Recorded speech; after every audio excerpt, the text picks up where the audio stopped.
Airways, just a reminder, the use of flash photography is strictly prohibited during competition. As well, our competitors area is the tiled area. At no time should spectators or coaches be in the tiled area. Coaches and spectators, the carpeted area here on the concourse belongs to you. Athletes, just a reminder to follow your recap sheet today. Your recap sheets are correct. Follow your recap sheets. Again, we will have to pause at the end of each game to collect scores and upload them to the websites and update our standings. In addition, just a reminder about your score sheet responsibility. Fill it out completely and sign it and bring it to the tournament office once you are done for the day. All right, looks like we have the scoring arrows up. We have a full set of pins on the deck. Bowling fans, how about a great send-off for the final round of qualifying this year's Team USA Trials. Thank you and good luck, bowlers.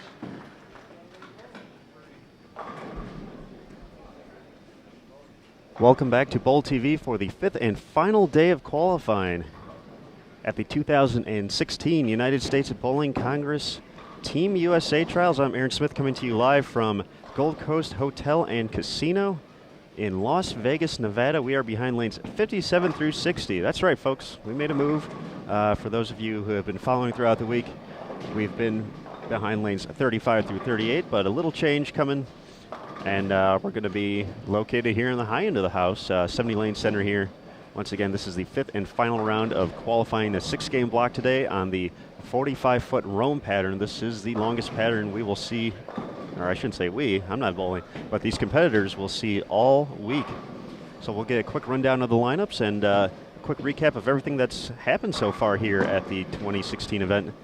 So welcome to Bowl TV, and get comfortable, put your feet up, relax, and we'll find out who joins Team USA and Junior Team USA later today.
All right, folks. We're going to welcome someone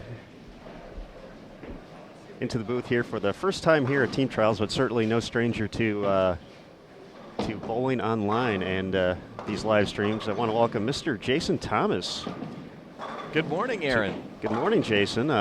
Jason, I would introduce you with your appropriate title, but you do so many things, I don't know where to begin. So I will let you tell the people of Bowl TV just everything that your job encompasses here with USBC. Well, titles are, they're not important to me, and I'm not even sure what mine is at this point. No, that's not true. When I was hired last year, I was hired as the Senior Director of Digital Media, and then about a month into my new tenure, I was asked to be the Director of Operations for the PWBA. So I've kind of been doing both of those things for the last year plus. But we have some announcements coming later today, PWBA-wise, which will change my title a little bit. I'm not going to be the Director of Operations for PWBA anymore. I will still be involved as brand manager and continue on as Senior Director of Digital Media as well. But Damon Sirocco, who did a fantastic job as Tournament Director last year for PWBA, is going to be assuming the Director of Operations role. And then Tennille Milligan, who does a great job with this event, is going to be stepping up to help out with PWBA as well. So we'll have some announcements coming out later today on those changes, as well as some other things, which PWBA members and those interested in bowling the events for next season will be excited about. So stay tuned to our bowl.com and our secret Facebook page for those. And I'm really happy to also be back doing some live streaming. We're certainly happy to have you here, and going to be helping out all day. You've been here for most of the week as well, and you've helped me put out a few fires that the good folks on Bowl TV may not know about, so I certainly appreciate that. You're welcome.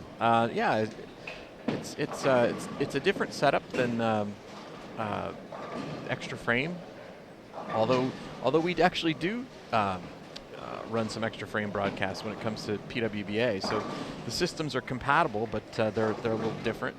So they present different challenges. But I think I've got it all figured out.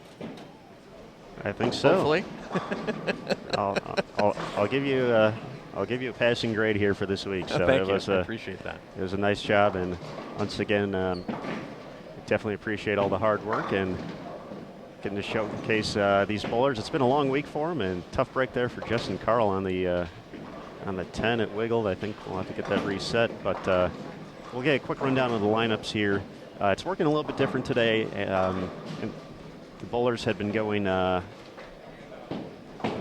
moving. If you were on the left lane, you were moving left. If you were on the right lane, moving right. But instead today, since it's the final day, it's almost like a day-long position round, if you will. And they're all going to kind of be together throughout the day. So with that in mind and the great job Nick Bohannon does, we're probably going to have all the top bowlers right here on Bowl TV. So that's going to be exciting today. So they're actually over on the very high end of the house right now. They're over on 67, 68 in that area. So they're going to have to make the long trek down to the low end, and then they're going to eventually cozy up here behind lanes 57 through 60. But joining us right now on 57 and 58, we have Raymond Young, Mark Hugelmeyer, Joseph Yant, Tyler Kleinker, Austin Odd, and over on 59 and 60, Con Kurt, Justin Carl, who we mentioned. He's waiting for that 10 pin to get reset, unfortunately. But those are the rules.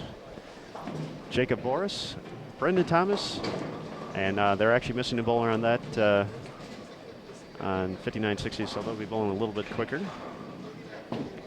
Brendan Thomas is actually the name of my son, although that Brendan Thomas that just made the 1-2-4 is not my son. All right, so the Thomas bowling heritage continues. It continues even when you didn't realize it. So well, hopefully he got some better bowling genes than my son did.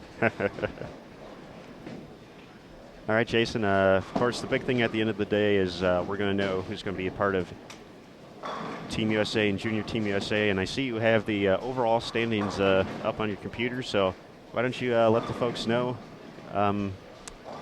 who's on top of the standings right now? Yeah, well, I mean, it's a little bit of deja vu from last year at the top of the leaderboard. We've got Marshall Kent leading, and he led going into the stepladder last year and was defeated by Cameron Doyle, who became the youngest ever to win the team trials.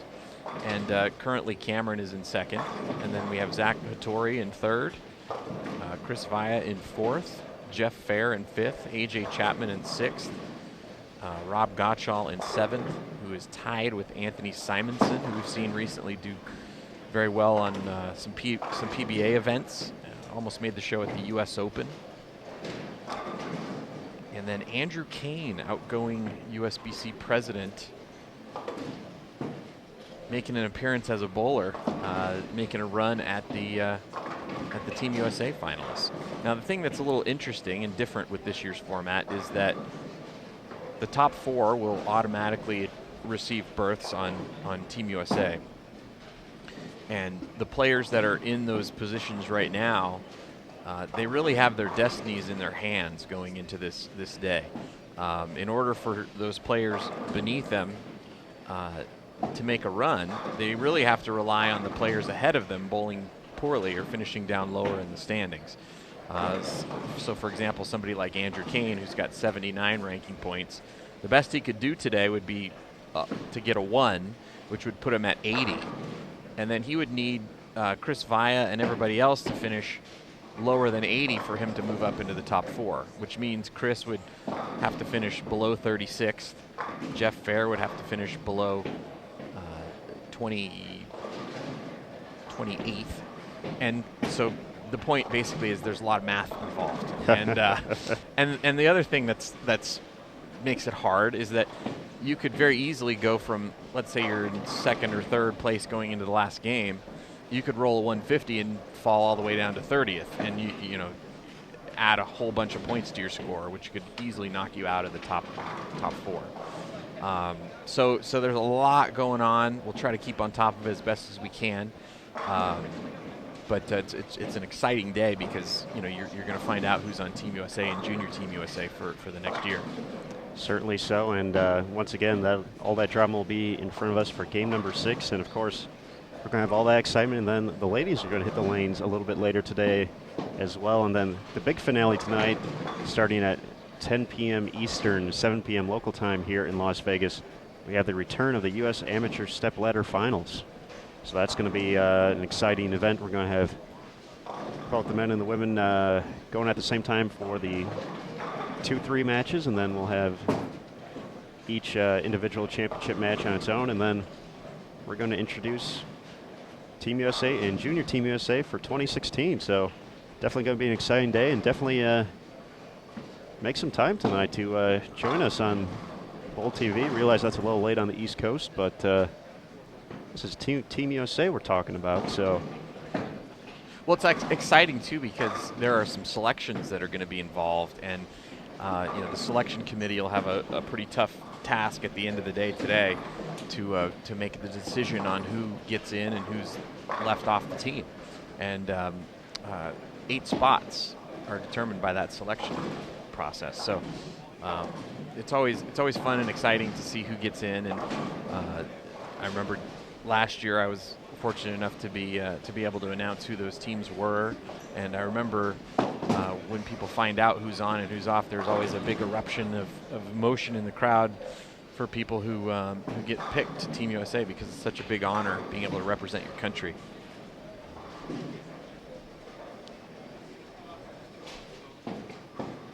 yeah, certainly going to be tough for the coaches and the National Selection Committee this week. We've seen a lot of great performances, a lot of big names, and a lot of names that are trying to make the team for the first time too up there. So that's definitely something to consider as well. So Jeff Fair, for example, who led the overall standings after round 2 and round 3, he hasn't bowled this event in about 15 years, and he's coming out. Timing worked out right for him, and he's looking to jump back into that top 4, so he doesn't have to worry about that. But I can't argue the week he's had so far on 4 very difficult world bowling patterns. Yeah, it's someone like Jeff. He really wants to get one of those automatic spots. I mean, that would obviously lock him onto the team. If he were to finish 5th, in the position that he's in right now, that makes it really hard for the selection committee, because you've got a guy who's kind of been a part-time. Obviously he's a good player, but if he leaves it in the hands of the selection committee, it's the question becomes, well, do we want this guy who we know is good and almost made the team on his performance this week, or do we want somebody that's maybe got a little bit more experience, that's been on the team before, that maybe finished a little bit lower in the standings this week, that's more kind of a known quantity? And then you've got people at the other end of the spectrum, like the one that's going to be really interesting is Chris Barnes. Chris coming off of a back surgery, and he's been injured, missed quite a bit of PBA action this season, and he's clearly not at 100%, but he's out here competing this week. And do you take Chris not knowing kind of when he's going to be expecting to be back at 100%? Obviously there's nobody in the sport who's a better teammate, has got more experience on Team USA than Chris Barnes. So it's going to be interesting to see what happens when it comes to making those selections. Yeah, certainly don't envy Rod Ross, the head coach at Team USA, Kim Terrell-Kearney, the assistant coach, and Kendra Gaines, also part of the selection committee. Definitely going to have a tough job coming up in the next few hours. We got the easy job, though. We just get to talk about it, so that's the... Well, yeah, that's right. It's all right. Well, there actually is some bowling going on in front of us. Hey. We're on a longer pattern today, Mr. Smith. We are on the 45-foot Rome pattern, so this was another new addition to the World Bowling Library of Patterns. Neil Stremmel, the managing director, national governing body for the sport of bowling, was on 2 nights ago telling the folks a little bit about that. And Rome, one of the new ones they came out with, the pattern we started off with, the 37-foot Melbourne, also new to the library. So this is the, I guess they got announced January 1st, so we practiced January 2nd, so that was pretty much the first time anyone's had the opportunity to see those. So this is kind of a new experience for these folks. You can practice on as many things as you can, but these are new. Yeah, obviously couldn't practice on this one, but you see that the way that the players in front of us, at least, are playing the lanes are pretty typical of how you'd play a longer pattern. Straighter angles through the front. Looks like they're playing in a little deeper. I think probably the proper place would be somewhere between 2nd and 3rd arrow to start this morning, with pretty straight angles. And then once the fronts burn up, you can move in off of that, but not really give the 3-pin away too much. Yeah, definitely the key with the longer patterns, and I'm sure by Game 6 we may see we're going to see some guys pretty far left, maybe even loft in the gutter. We saw that on the 44-foot Tokyo on round 3. That was today's Thursday, so that was 2 days. So yeah, Tuesday. There we go. All right. The days, they definitely blend together on these long duration tournaments. They certainly do, but we wouldn't have it any other way. But that's the other interesting thing about this tournament is the format and the unique way that the standings are conducted. You don't kind of accumulate total pins. You accumulate ranking points, and the reason it's done that way, from my understanding, is because it simulates these world events where you bowl one day and you're bowling for a medal, and you're starting back over at 0 the next day and bowling for a medal, and then you're starting back over at 0 the next day and bowling for a medal. They really want to figure out, who's capable of going in and being a consistent competitor from day to day, and not having, a great day on short and then having a horrible day on long. And in those world competitions, having a horrible day it takes you out of medal contention. So they want players that are more consistent across all the patterns, and that's why the format works the way it does. And I think, given the success of the program the last few years since they've been doing it this way, it's proven to be a good system. Certainly brings the best to the top of the standings, because you really can't have a bad day with the way this is set up. And I mean, we saw it with hate to keep bringing up the same guy for the example, but Jeff Fair, who once again was on top of the standings, and he had some struggles yesterday. And at one point, he was 99th overall in the round, so that would be 99 points on top of the 17 or so points he had already accumulated. And just like that, all of a sudden, he goes from first to about 15th. And then Jeff rebounded nicely in the back half of the block, pair of 250s in there, and he got himself up to a manageable position to where he's just outside the top 5 now. But it's just it's something that, and I won't take the words, I won't credit them, but Danielle McEwen said it perfectly. This isn't a tournament you can win in one day, but you can certainly lose in one day. Absolutely, yeah, absolutely. And yeah, like we had talked about before, to take somebody like Andrew Kane, who's sitting in 9th, which is good overall position. The best he could do today is get 1 point, and that would put him at 80. But then he would have to rely on all those players in front of him, having poor days in order to make up the ground. And really, he only had one day that he finished 38th on day 2, and that's why he's sitting where he is right now. 38th out of a field of 175. Still not a terrible day by any stretch, but as good as the competition is, and as talented as these guys are at the top of the field, it's. Yeah, and he said the reason he finished that low was he shot 170 his last game and dropped a bunch of spots in the standings that last game. So it's just he'll walk away this week if he ends up missing the team just by a hair. That I guarantee you that will be the game he remembers. Of course. All right, Jason, we're hitting the home stretch here in game 1. Once again, going a little faster on 59 and 60. They have one less bowler. Justin Carl working on a few strikes in a row. He'll be up on 59. Joseph Yant tossing some strikes up there like it's going out of style. Well, Jason, I know we talked about it a little bit earlier.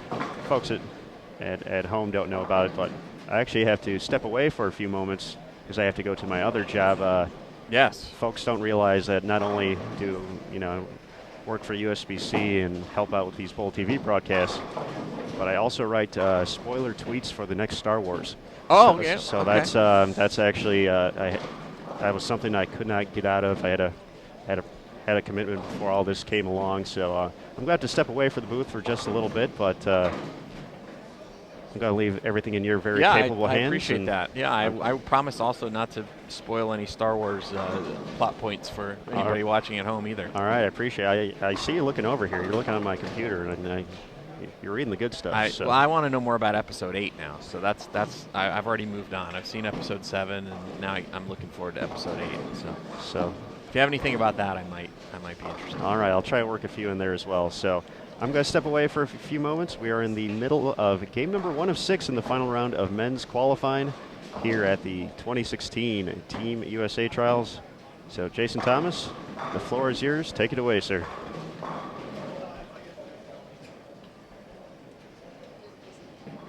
Thank you, Mr. Smith, and hello everybody watching at home. As Aaron mentioned, we've got a lot of great action coming up later today. End of game 1 here.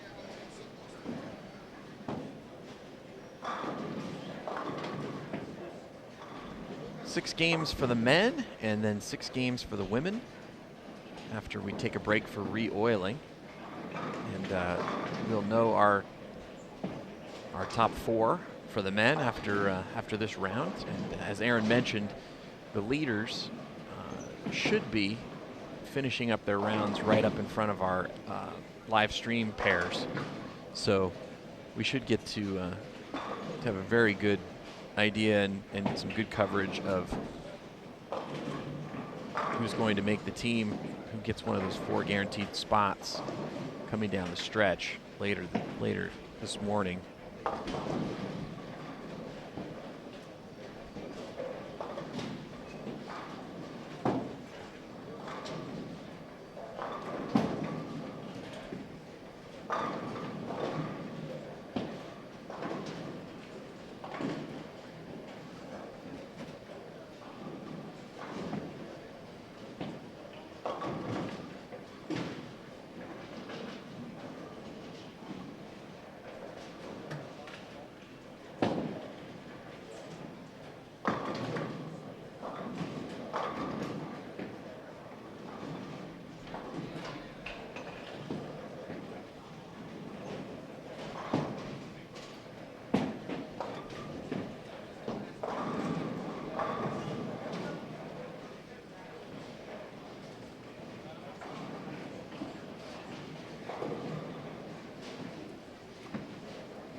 Scores in front of us a little bit on the low side.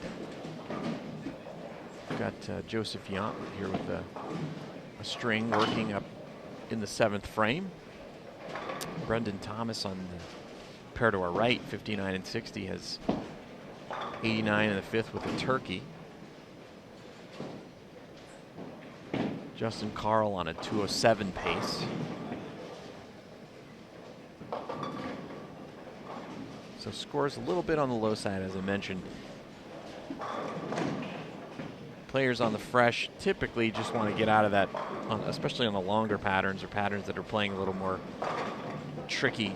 Want to get out of that first game with something around 200, and then hopefully once the lanes open up, get some score. I see off to our right, Cameron Doyle and Marshall Kent both have big strings of strikes going, so they obviously aren't having too much trouble handling the pattern, which wouldn't be surprising considering they're 1st and 2nd place in the tournament. Players in front of us are more at the lower end of the standings, more in the 150 and below range, but good experience for them this week coming out here and playing at the highest level of amateur bowling, and also getting to bowl alongside some of the top pros in the world.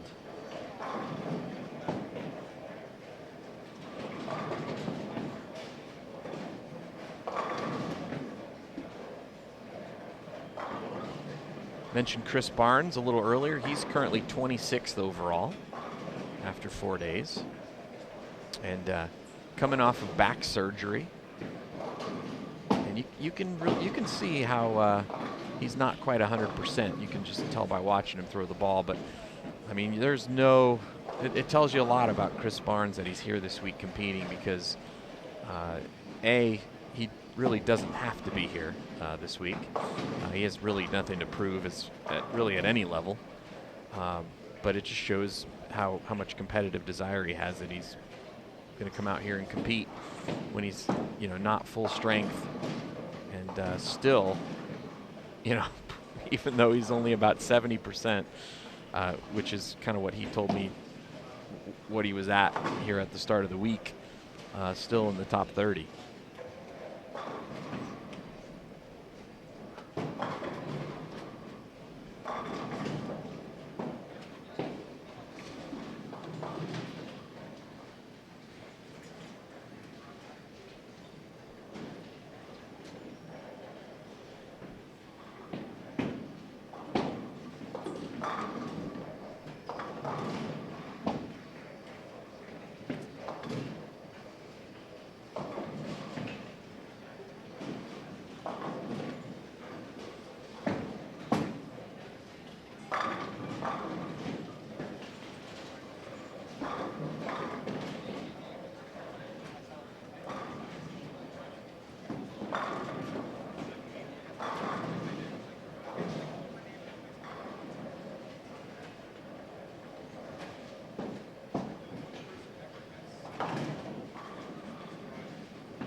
just checking in on our chat feature on Bowl TV.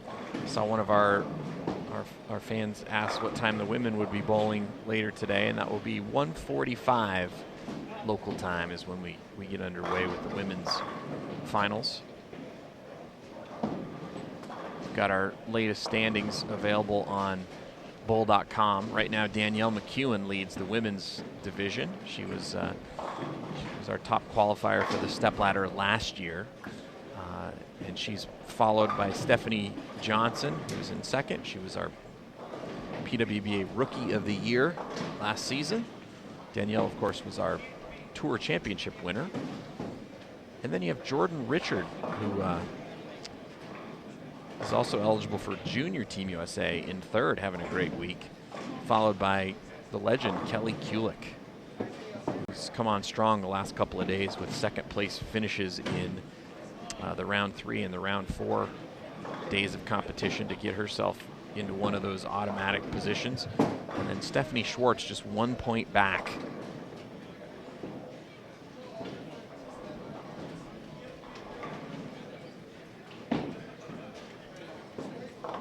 Defending champion Shannon Plahowski's in 8th, and then several PWBA stars surrounding her. Shannon O'Keefe in 7th, Erin McCarthy in 9th, Brianna Cote, formerly Caldwell, is in 10th. Ashley Galante in 14th. Again, all those scores are available at bowl.com. And the women will be coming out onto the floor at 1:45 local time, 4:45 Eastern. If you have any questions for myself or Aaron or anyone else here on the USBC staff, you can ask them to us here on the Bowl TV chat feature. We'll get those answered for you. I am Jason Thomas, and you're watching coverage of the 2016 USBC Team USA Trials. We're here at Gold Coast in Las Vegas.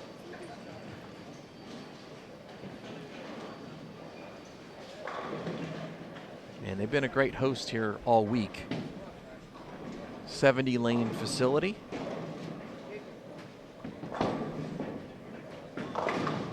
Brendan Thomas shakes him up for a 5-bagger. He can shoot 239.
Close there, just maybe in a touch, and 4 pins, so Brendan Thomas can shoot 228 with a spare.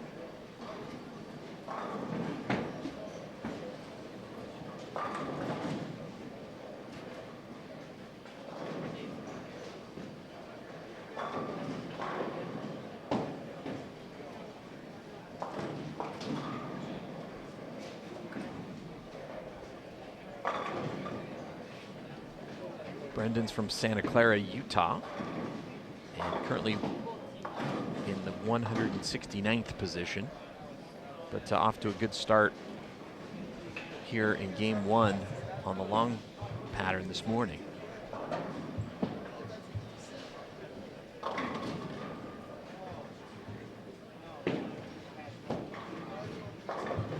Justin Carl had a chance for 227, can't shake out the 7, so best he can shoot will be 207. Justin from Albany, New York, and a few spots ahead of Mr. Thomas. But you can tell by how well these young men throw the bowling ball, how tough the competition is.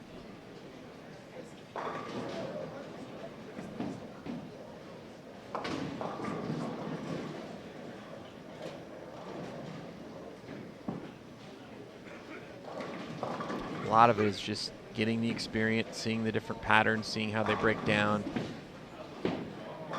The more experienced players having no trouble whatsoever. Marshall Kent shot 279 the first game, our tournament leader. And Cameron Doyle has a chance for 256. The spare and a strike in the 10th. He's already left a few pins standing on his first attempt in the 10th.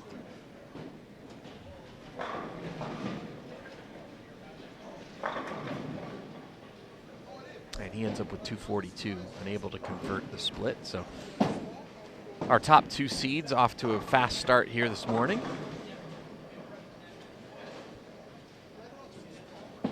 Tyler Kleinpier can shoot 152 with a strike on his fill.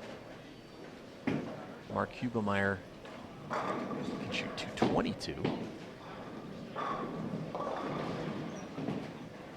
Mark is from Redlands, California, so not too far from where I grew up. Nice little high flush strike there, so that puts him in the 2 teens.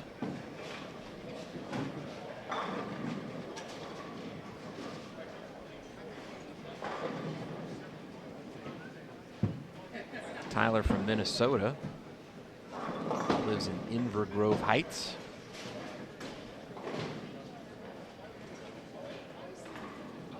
Probably happy to be in Vegas and getting away from the cold weather there in Minnesota.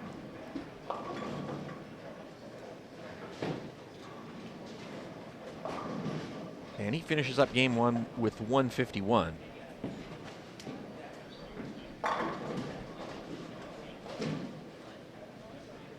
Justin Carl on 59 and 60 closed out with 205. And Jacob Boris up in the 10th can shoot 170 with a spare and a strike.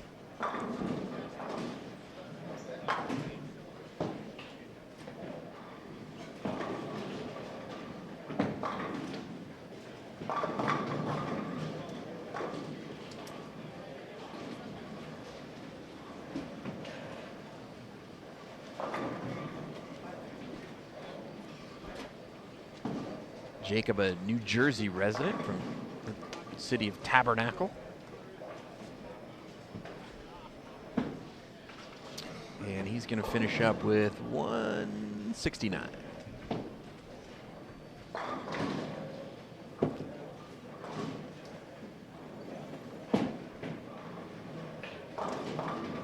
Austin Ode from Lincoln, Nebraska. Shakes him up for a strike in the 10th. He can shoot 182 with a couple more.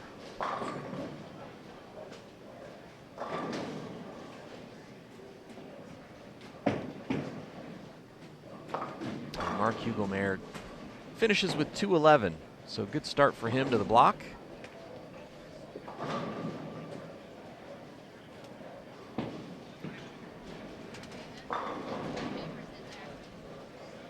Got our lane assignments available on bowl.com, so you can check there to see who will be coming up here in game number 2.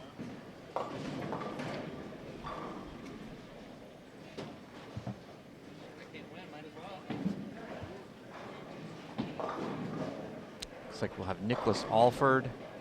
I'll just go down the list here and read off the names of the players who will be coming to us here in game number 2.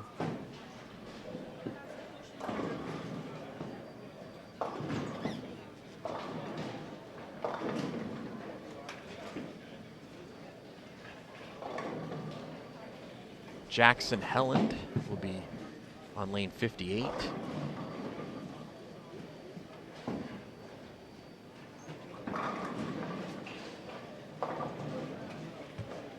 Andrew Olson also on lane 58.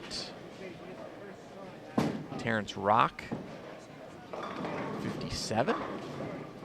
Joshua Rondino will be on 57 as well. Christian Siradsky. Sorry, that's a tongue twister. Tegan Smale will be on lane 59.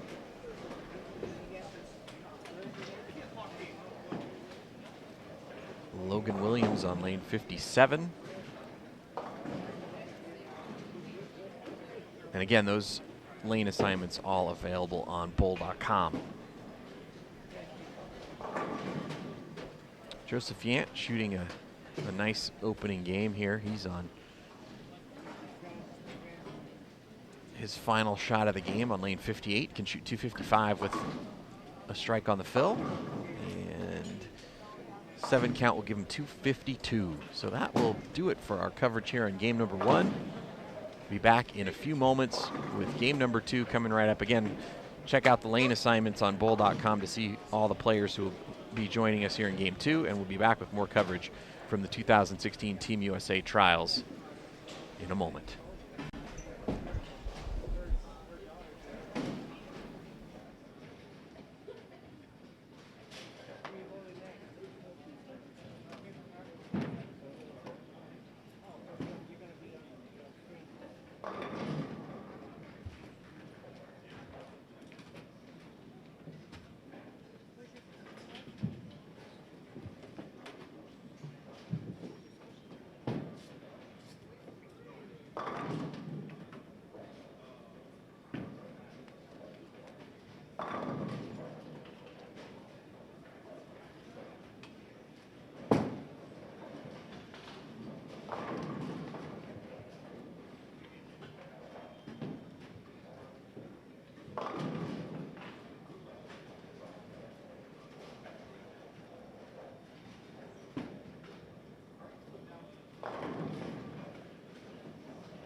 And welcome back to the 2016 Team USA Trials here on Bowl TV.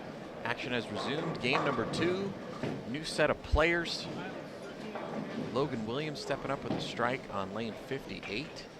We've got Joshua Rondino, Logan Williams, TJ Rock there on 57 and 58. And then on the right lane we have Jacob Fukuyama, Nicholas Alford, Eric Herb, Tegan Smale, and Christian Suratsky.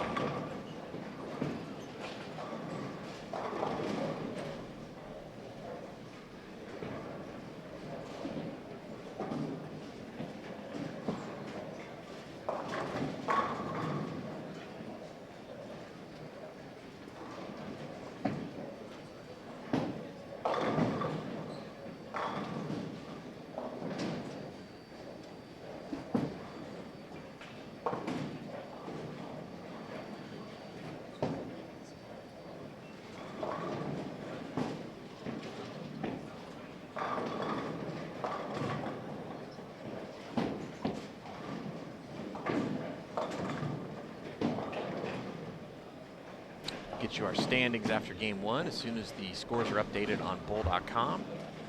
And check out the overall standings on bowl.com as well.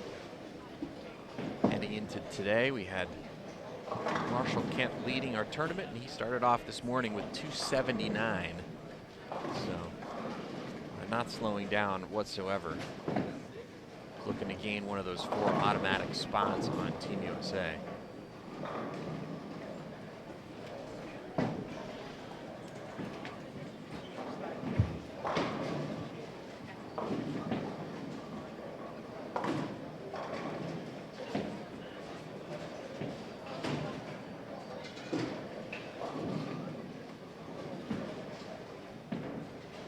And looks like the scores are updated. And 3 players actually tied for the lead after 1 game, all with 279s. Marshall Kent, Kenneth Ryan, and guess who? Chris Barnes. Coming back off of that back surgery that he had a few months ago. Similar surgery to the one Tiger Woods is currently recovering from.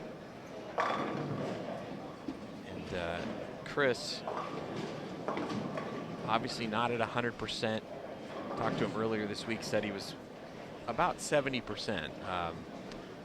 He had some nerve issues which were affecting his right leg, and he said the nerve has not yet fully regenerated, although it's doing better and the surgery's alleviated some of the pain he was experiencing. But he said he's got a little ways to go, and he wanted to come out and compete this week, and it's kind of the first competition that he's bowled since the surgery, and it's a good sign that he's starting this last day with a big score.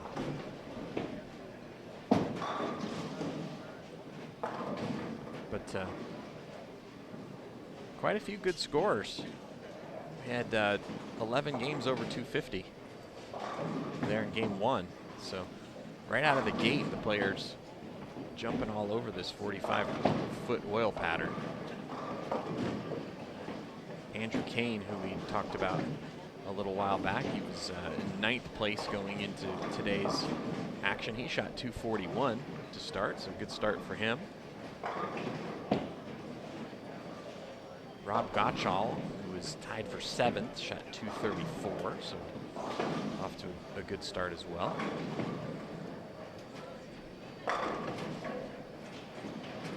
.82 players shot 200 or better in game 1, and field size, not counting the 2 players who withdrew from the event, which would be Will West and Thomas Grunwald. Field size is 173 bowlers competing on the squad here today. So just under half shot 200 here in game 1.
see where the players are playing obviously a little deeper because it's the longer pattern.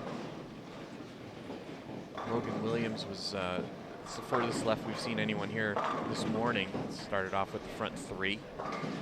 He's crossing about fourth arrow with the arrows. Looks like he's got a nice little ball reaction. Joshua Rendino hangs up a little bit at the foul line on that shot, but looks like he's in the correct part of the lane.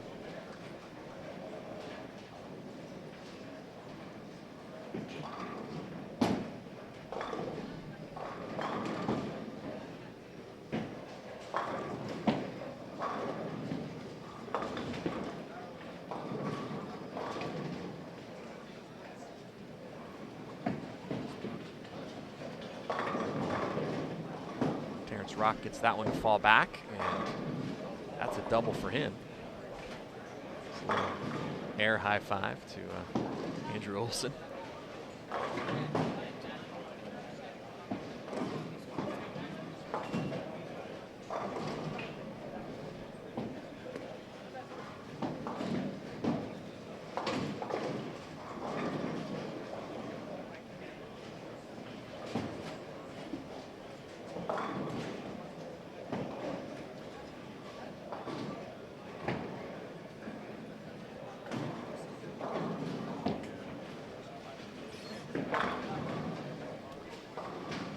Nicholas Alford with the strike there in the fourth. And Jackson Helland looking for a four-bagger. That one doesn't lay off and leaves him with a 3-6. So first miss of the game for Jackson. Another two-hander.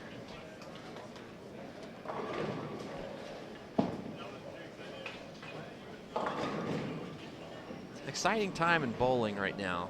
I don't know if you've been watching the PBA telecasts, the World Series of Bowling. You've got a lot of new faces, and it's really kind of, we're seeing something very similar to what happened in the late 70s when Mark Roth was beginning to revolutionize the game with the power style, and then you had in the 80s this young crop of power players coming out on the PBA tour.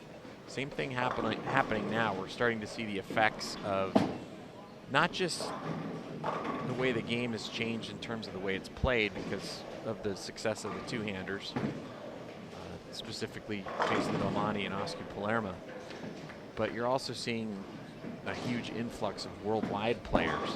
In fact, this last week's show on ESPN featured all international players.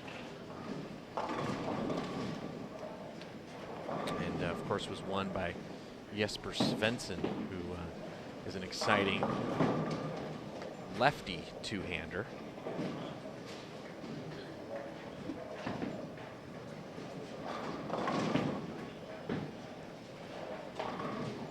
And we've got a few exciting lefty two-handers bowling here today.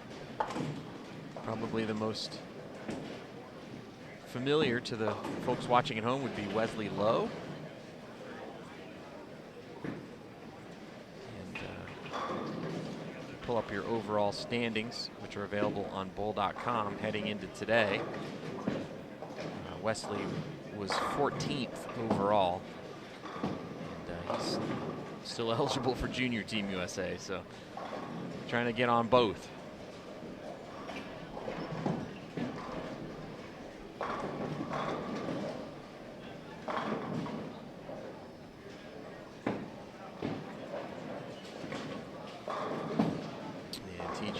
Missing the 7-pin. That's not what you want to see.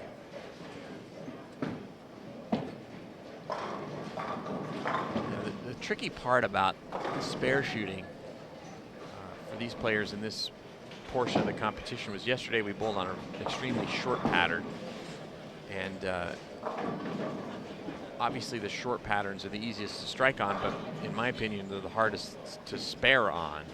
And you really have to kind of change your whole approach to spare shooting when it comes to shorter patterns, because obviously the ball picks up so much quicker. And even with plastic, it's enough to where if you get the ball going away from the pin, it won't pick back up, and especially with plastic. And then if you get the ball going toward the pin, it has a tendency to want to hook. So there's definitely a little bit of a difference in the way you target your spares on the shorter patterns versus especially the longer pattern, which is what we're bowling on today. So the more experienced players will automatically know that going in and avoid the typical missed spare too early, because they're aware exactly how to change that targeting pattern from pattern to pattern.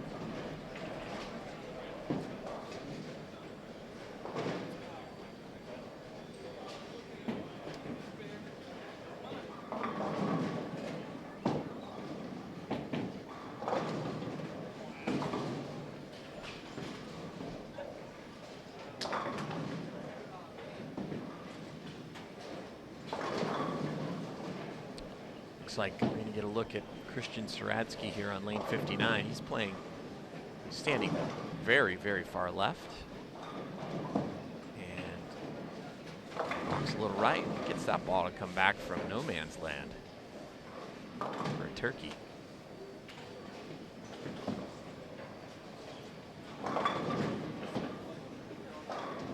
Williams, first miss of the game for him. Good break, just leaving the 10 pin.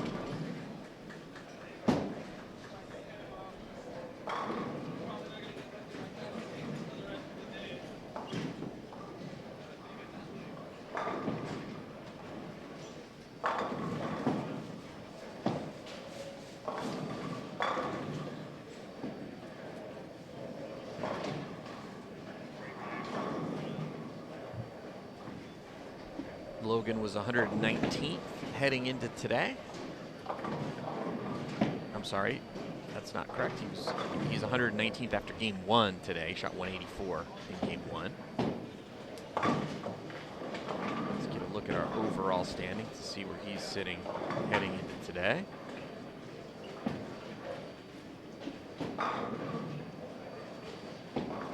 (132nd). So this group here, these two pairs that we're watching, a little bit higher up on the totem pole than the group that we saw coming in game 1, and that makes sense, as the players who are higher on the standings will work their way towards our live stream coverage pairs as the block comes to an end. So we'll have the leaders in front of us at the end of the block, so hopefully be able to show you who's going to make the team automatically and who the leaders are, who we're going to just narrowly miss. But of course, there's still the selection process that will determine the 8 players that will make the team who don't automatically qualify.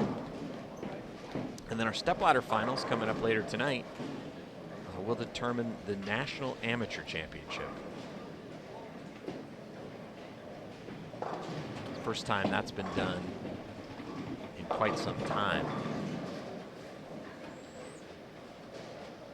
Obviously, since the pros became eligible for this competition, now there will be that separate national amateur designation that will be determined in the stepladder later tonight. So, very prestigious title, and also the first time that title has been awarded in quite some time. Will happen later tonight here on Bull TV.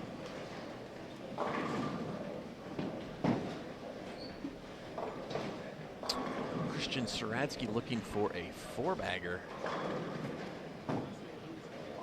And that one doesn't quite make it up the hill. So it just leaves a 2-pin though.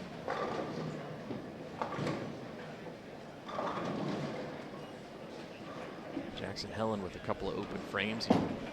2-4, 8-10 in frame 5, and now big 4 in frame 6.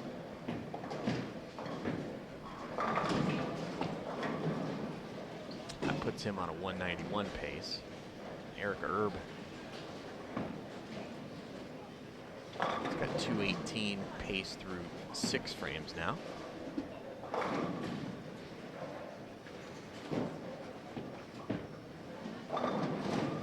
Christian Saratsky, 2:19 pace through 6 frames after sparing up that 2-pin. Andrew Olson with a double on lane 58.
And over on bowl.com, announcement just went up on some interesting PWBA items. PWBA now taking tournament entries for the 2016 season.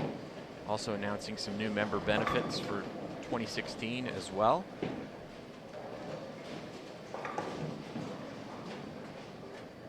Visit pwba.com or bowl.com for all that info. Some of the interesting pieces of note as far as member benefits. Last year, players received a $100 entry fee discount on tournaments, and that will continue this year, but now there will be entry priority for PWBA standard events for members. There also will be discounted practice rates at a list of official PWBA practice centers. The list is available on pwba.com. And now members who bowl a 300 game in PWBA events will be awarded a PWBA 300 ring. So that's a new benefit. All of those benefits are listed in the announcement that was just made on bowl.com and pwba.com. The schedule announcement came back in December, and obviously if you've been following that, you know that there are 3 new events this year on the tour, 14 total, and a new major, the PWBA Players Championship, has been added to the schedule. So very, very exciting news for PWBA players and fans, and a lot more reasons now to join the PWBA.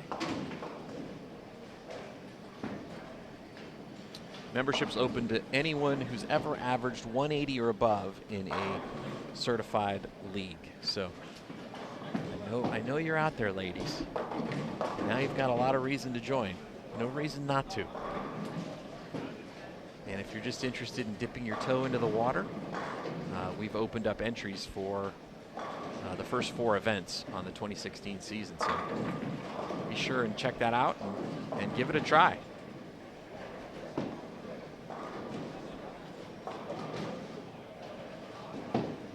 And now that that announcement has been made, it looks like, and I assume some Star Wars spoiler tweets were posted. We've got Aaron Smith back in the booth joining us. Hey, hey. How are you, sir? I am exhausted from tweeting. Yeah, well, those Star Wars fans will wear you out. That they are. I'll tell you. But yes, I heard you talking about all the exciting new news on pwba.com, so all that is appears to be up there and on the world and out to the world, so good stuff. Yeah, it is. Exciting day. It is exciting. Very exciting. And if you're a PWBA member and you've access to our PWBA only Facebook page, there's some additional info on our first event that's been posted there as well. So go feel free to check that out.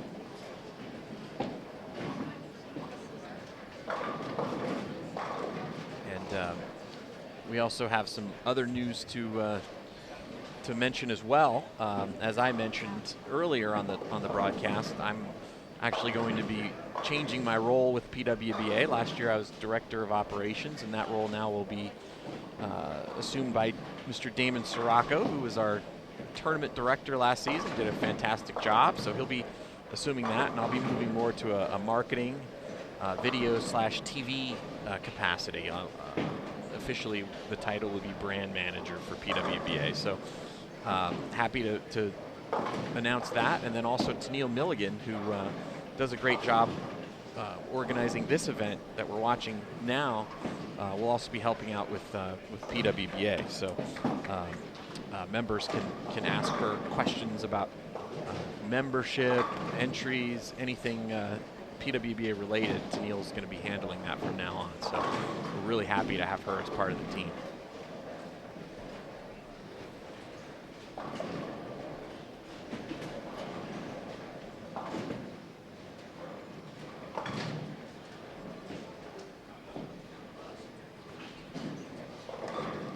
Well, Jason, looks like we're at the back half of game number 2 here.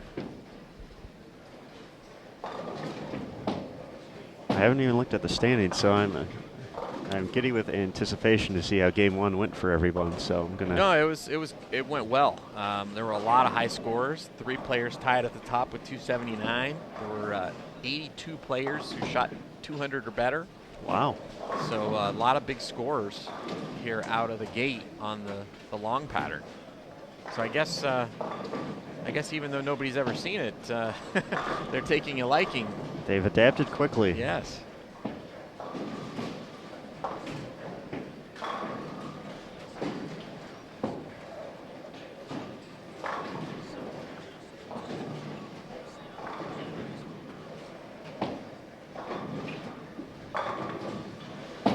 We have Jacob stepping up on lane 60 in just a moment here. He's working on a few in a row. Looking to keep it going. Jacob actually shot 300 a few days ago. I believe that was during round number 2. Yeah, that's a big accomplishment. You know, obviously any 300 is great, but doing it in a competition like this, you know, it adds to the prestige value of it. Certainly. You know, if you're a bowler and there's kind of, you know, if you're a good bowler, pretty much everyone has a 300, but not a lot of people have a 300 in Team USA Trials or at Open Championships or in, you know, a PWBA event. So something like that is definitely a special accomplishment. Certainly so, and something Jacob will get to take with him for forever. Of course, I put the spotlight on him, and I've unfortunately seemed like I've done that a lot this week. You know, someone's on a few strikes in a row, and I'll mention it as I get ready to go up, and then the next shot isn't the necessarily the desired result. So he's going to have the tough 3.6910 to convert here.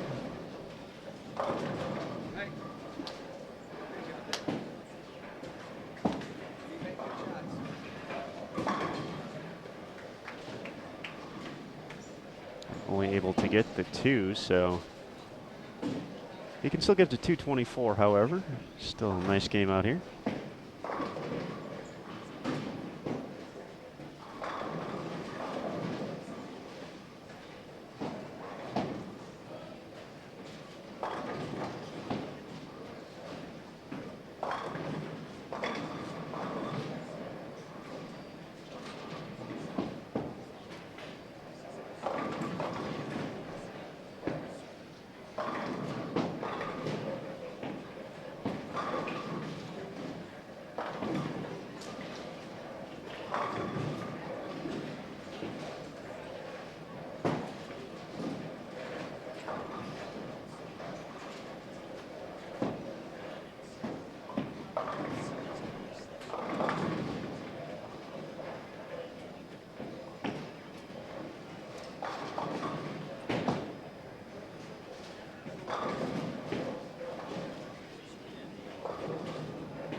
And no surprise, one of those 279s that you mentioned was Marshall Kent.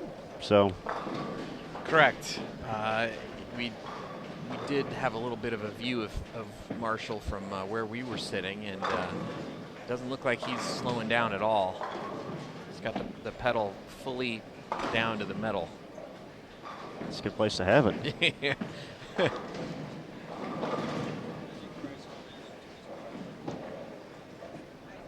So that shakes up the overall standings a little bit as well, and obviously we've got a long way to go, so a lot of jumping back and forth, but AJ Chapman moving up a little bit, Jeff Fair falling down, rough first game for him. Andrew Kane, we kind of used him as an example earlier, getting a little bit closer to that top 4. Yeah, he shot 241 in game 1, so good start for him.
Rondino not able to convert that ugly looking washout.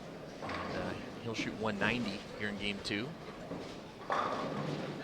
Had a couple of folks in the chat mentioning the similarity between Logan Williams' style to Sean Rash. That's not a bad comparison to have. No, definitely not. I think we've had Logan on the featured pairs at some point throughout the week, so I think we did a pretty good job. I know some folks still got missed. It's going to happen with such a big field, but had the opportunity to showcase a lot of these folks throughout the week, and hopefully they've been able to let folks back home know, hey, we're heading to Bowl TV, tune in. The good news is I had didn't have that many people asking me how to get to Bowl TV this week, so that's people know the way, so that's good. Usually that's a big thing on site, and or either that or they're using the Force. Or they're using the Force, yeah. Yes. Spoiler alert. Logan Williams used the Force and took down 10 for his first shot in the 10. Can shoot 227.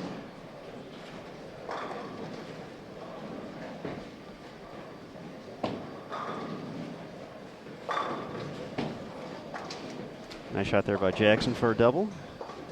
Yeah, he ran into a little issue in the middle part of the game. Maybe lost his look a little or made a couple of errant shots. He's got quite the style going on too. He's got the orange belt and the red pants. I like the jersey with the number on it. That's seen a few of those this week. I'll have to ask him what number 3 means.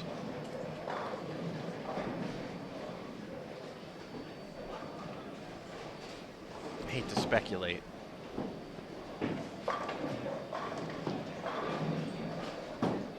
That's true. Yeah. Oh, I think he wishes there were a few zeros afterwards. Maybe that's possibly. What it means. So yeah, could be. Interesting for a two-hander. He's playing awfully far to the right, and it looks like he's could be using urethane as well. But good finish for Jackson. Shoots 186.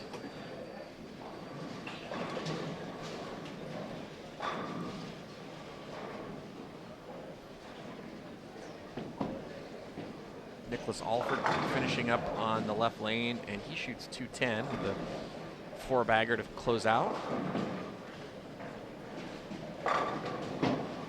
Nice shot there from Logan Williams, and solid game at 227. Baby Rash. Rash Jr. maybe.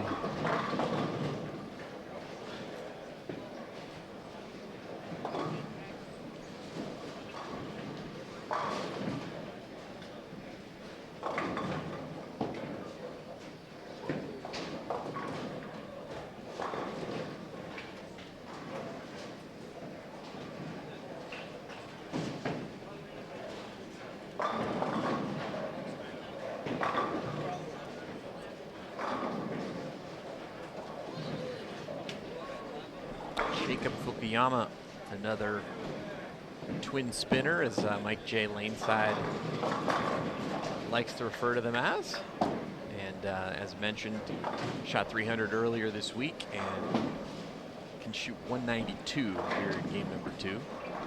Had a nice game going, and then ran into a little trouble there in the 8th and 9th.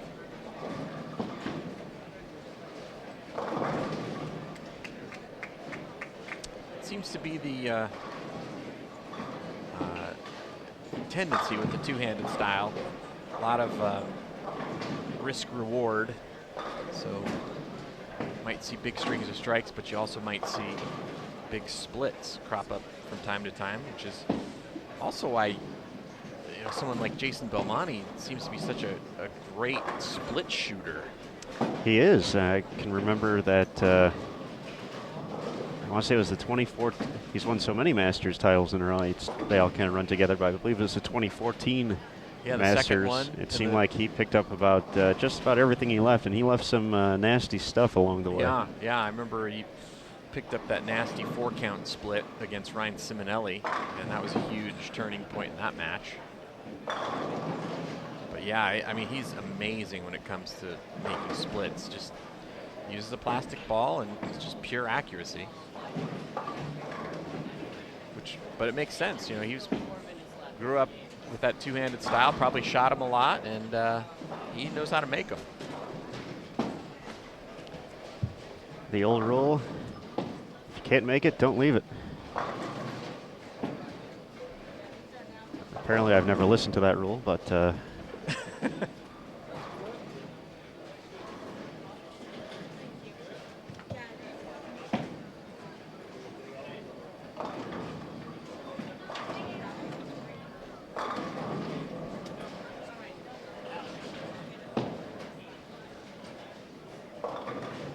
Got some nice conversations going on the chat feature. A lot of people sharing their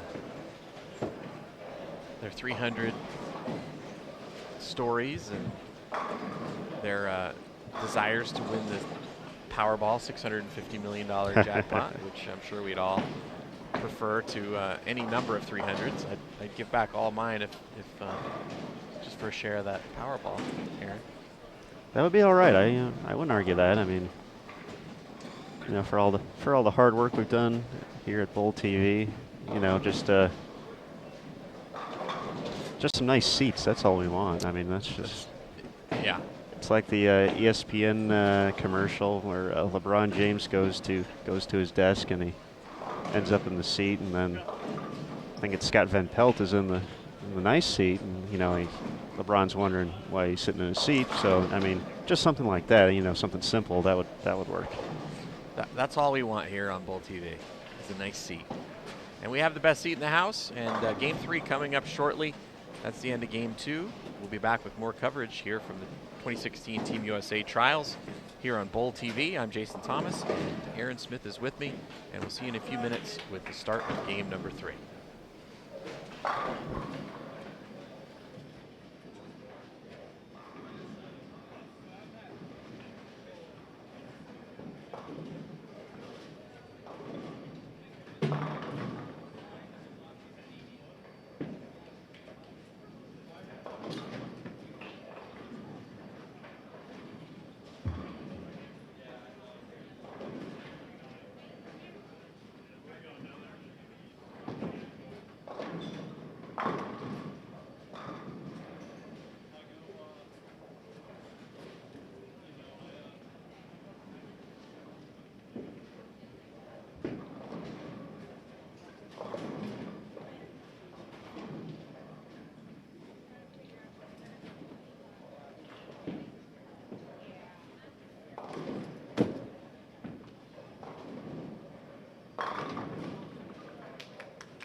Welcome back to game number 3 of 6 in the final round of men's qualifying at the 2016 USBC Team USA Trials.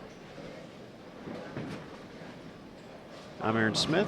Jason Thomas has been around helping out a little bit on the broadcast today, so big thanks to Jason. We'll be back in a little bit. So as we're waiting, Willie will run down the lineups and get you a rundown of the scores through game 2 as soon as they're up. Over on 57 and 58, we have Richard Paul, Mark Curtis, Justin Joaka, Antar Howard, and Edwin Baradas.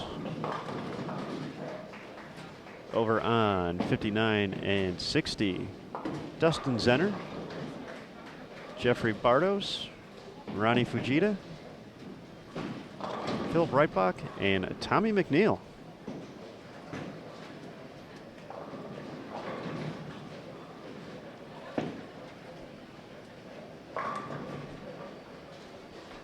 This is the 45-foot Rome condition, a new pattern in the World Bowling Library. So it's the first chance folks are having the opportunity to see it, and scores are high so far. We are updated through 2.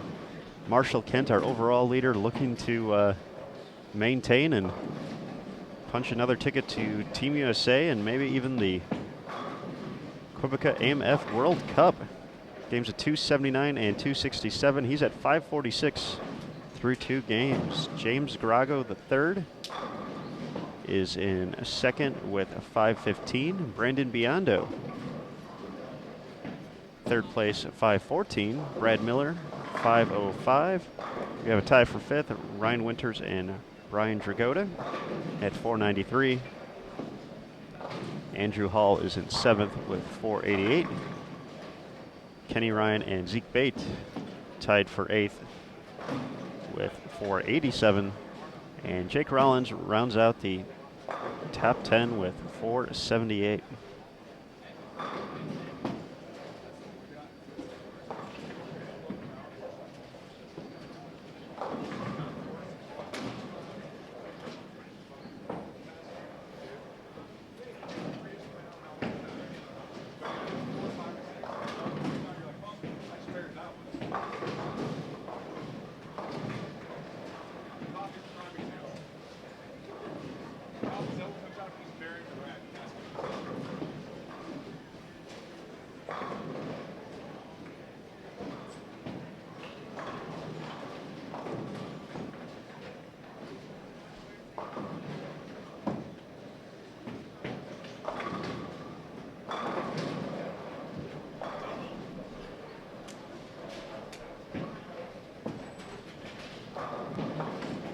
Definitely a big shakeup in the overall standings now after 2.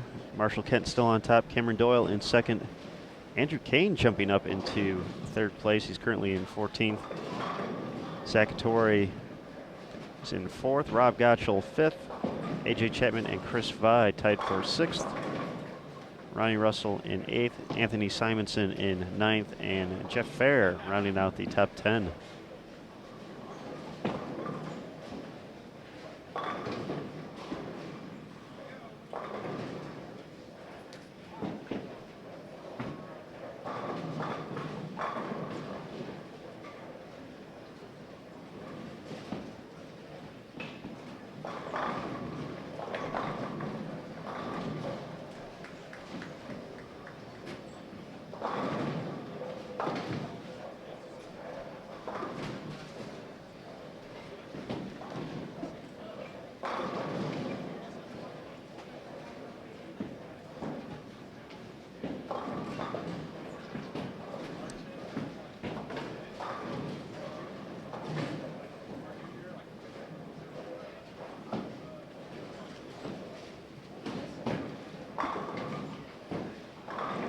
have a question about how Eaton did.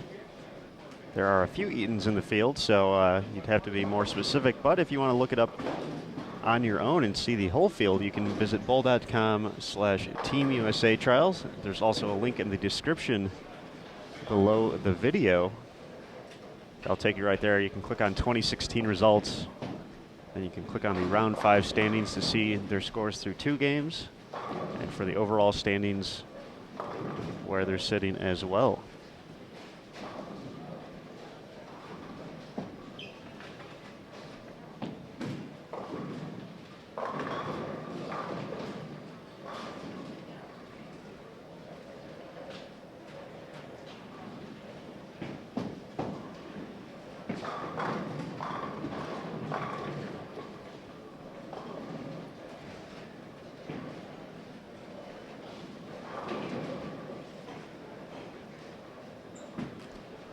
Michael Eaton through 2 games, 213 at 226 for 439. He's in a tie for 38th through 2 games.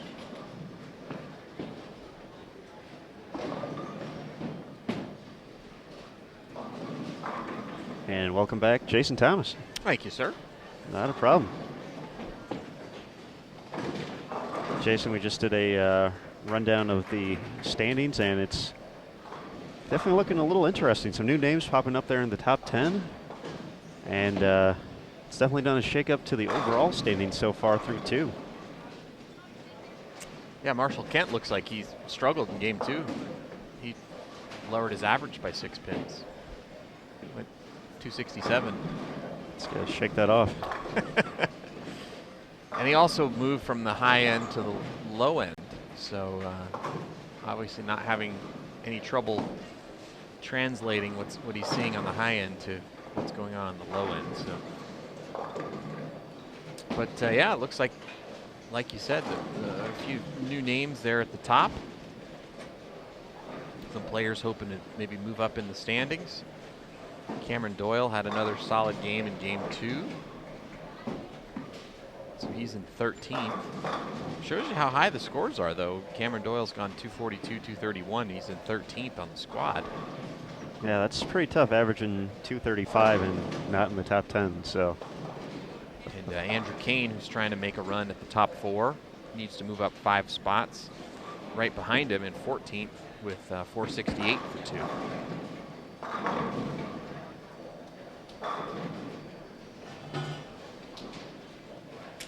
And I'm sorry, Aaron, go for it. Oh, no.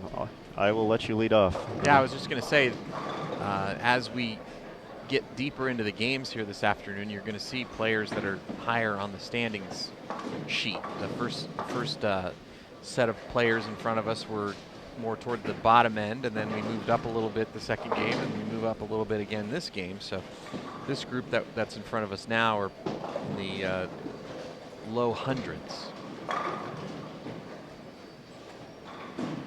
Starting the day. Certainly not looking like it here on 59 and 60. Bunch of strikes up between Dustin Zenner, Jeffrey Bardos, and Ronnie Fujita so far. Richard Paul off to a nice start over on 57 and 58 as well. That just shows you how good the competition is. You can see how, you watch these players. If you just came in out of nowhere and had no idea what the standings were, you'd say, wow, this must be the leaders here, as well as they throw the ball and as well as they're striking here on game 3. But these are actually the players that are more toward the bottom, which just shows you how deep the competition is. Looking at this group, I would imagine most of them probably in the junior gold department, looking to earn their spot on Junior Team USA this week, and that's been a big testament this week. I had a conversation with Jeff Fair, who joined us in the broadcast booth yesterday for a little bit, and when I interviewed him, he kept talking about he wanted to bowl this one more time before he got too old, and I'm like, Jeff, how old are you? He's like, well, 34. And from there, it was. He kind of described looking around the field, he felt he was probably 20 guys about his age or older, and everyone else was younger. And Yeah. there's definitely a youth movement going on. Absolutely. At team trials this year. Yeah, if you look at the overall standings, I'm looking at the area of the standings where this group that we're watching in front of us now are, and there are designations for each of the players. It could be a pro, or it could be someone who's eligible for Junior Team USA. It could be someone who's already on Junior Team USA. The big designation I'm seeing is the Y designation, which means eligible for Junior Team USA. And as you mentioned, a lot of young faces on camera right now. But what a great learning experience, and that's got to be the definitely got to be a takeaway, especially for some of these kids. This might be the first time bowling team trials and getting to experience just the whole setup of it all, and the chance to cross with, you might catch Chris Barnes one day or Rhino Page, and that's you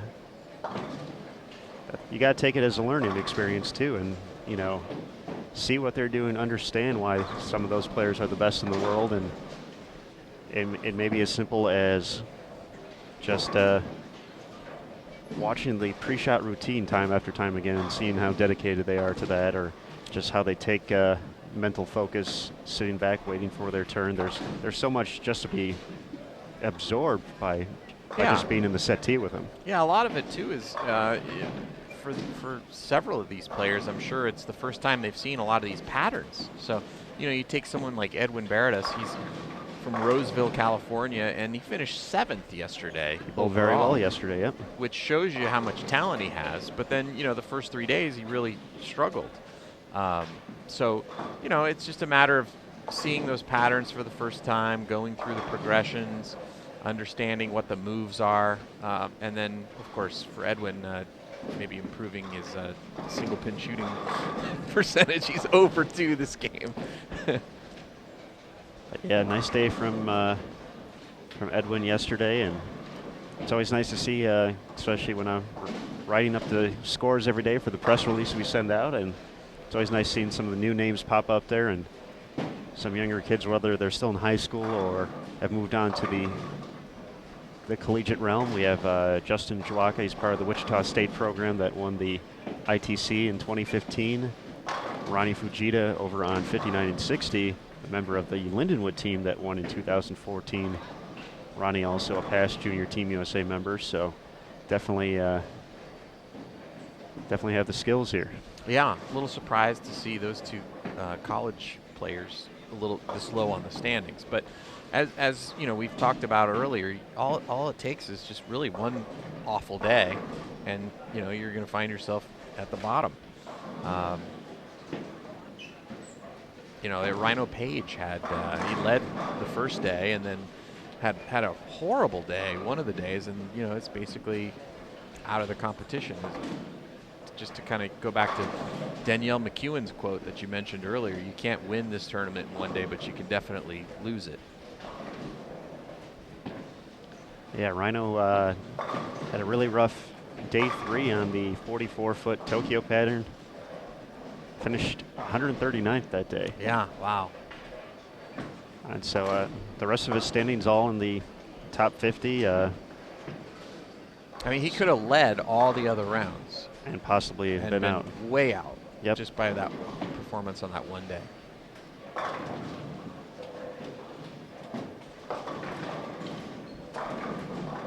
Now, obviously if he led all the other rounds, probably would have been a selection.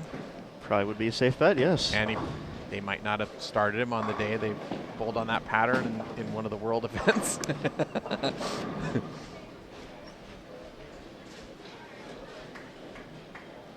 Plus, he's got a fairly decent resume. I would say so. And I know when I talked to Rhino after day 1, for a few years there, he was battling some wrist issues and had surgery. So for Rhino, this is kind of the beginning of the comeback, if you will. And he's done well in some PBA events, made the World Championship TV show. And yeah, so definitely Rhino's getting back into it. It's good to see him out here again, back competing with the best, and obviously still can toss the rock pretty well. Yeah, it is. I mean, it's that making a comeback from something like that. It seems like the way it progresses is in steps. You know, you have. You know, I remember when Rhino was first coming back from it, and he was moving up in weight. He was actually competing on tour, throwing 14-pound equipment, and you know, was close to getting a check. And then he was getting checks, and then he was making finals, and now he's making TV shows. And I don't think it'll be too much longer before we see him back in the winner's circle again.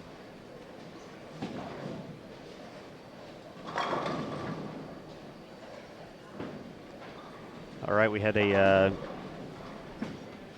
Well, first we're going to remove one person from from the chat room. So you being the bouncer? I'm being the bouncer. So they got a little excited yesterday. Had to unfortunately block some folks. So once again, this is family programming.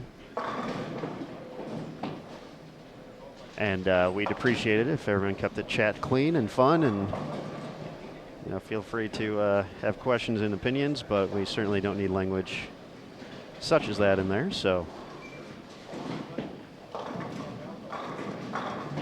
now that's gone. But I lost my train of thought. So that's okay. Was it someone drinking out of the haterade? It may have been. Yeah, happens. Get thirsty every once in a while. So it happens.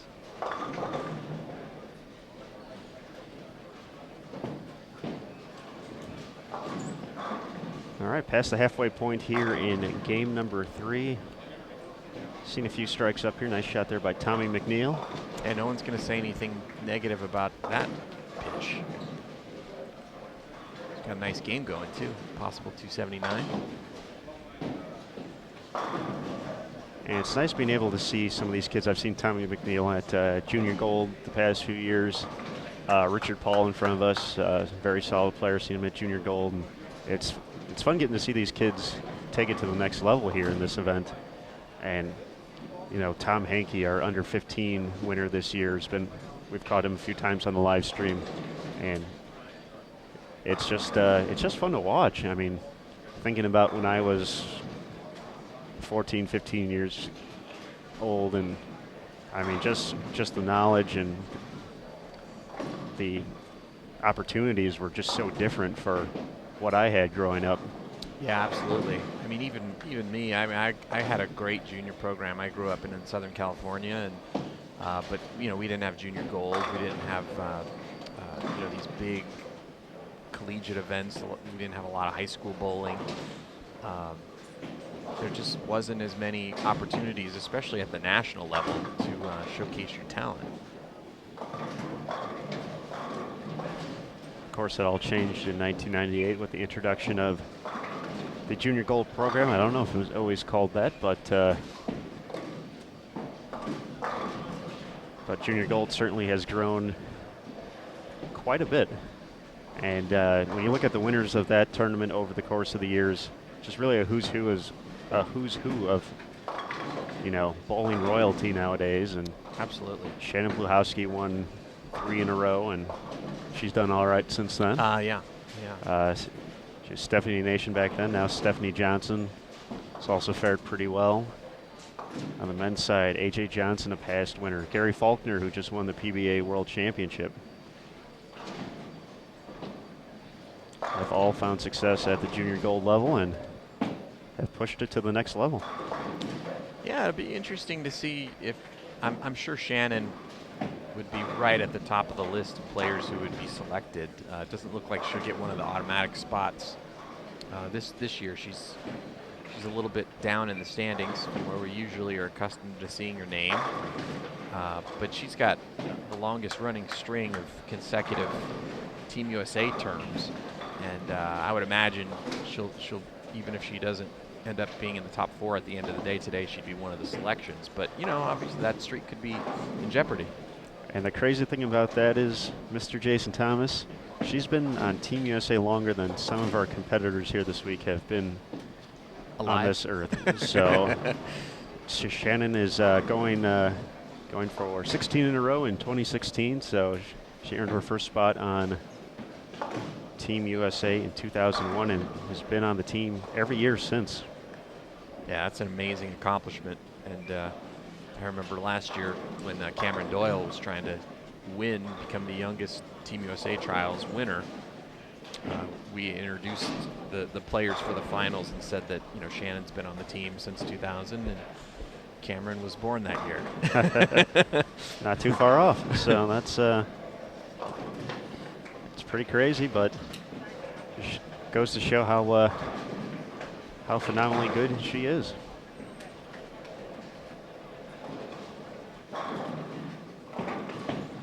Richard Paul started off with the front four, and it looks like he missed a move.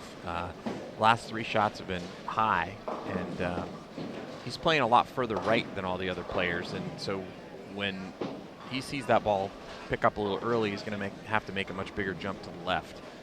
And it looks like he's trying to milk that spot and stay as far right as he can for as long as he can, and looking like he's going to have to make some kind of a bigger move. Throws the ball great, though. Certainly so. Here's Justin Schwaka working on a few in a row. He's much deeper, obviously, and nice smooth style. Missed that one a little bit at the bottom.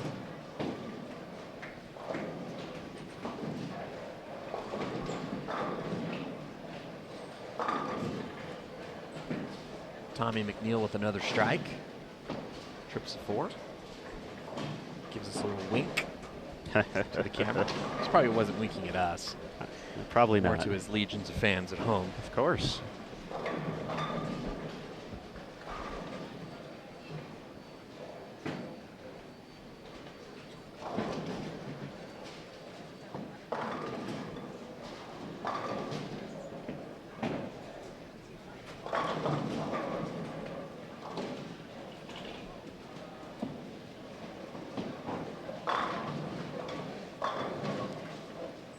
Nice shot by Phil Breitbach.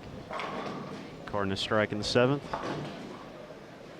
As we mentioned, the 45-foot roam pattern is a new one in the World Bowling Library, but these players looking, for the most part, pretty comfortable out here. And obviously the scores are showing it in the standings. And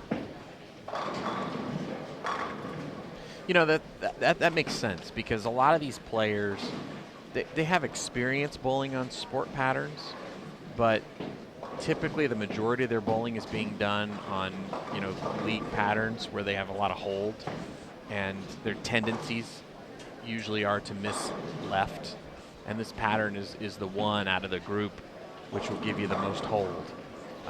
So you know, you would expect that, you know, the players that don't have quite as much experience bowling on the sport patterns would do well on this pattern.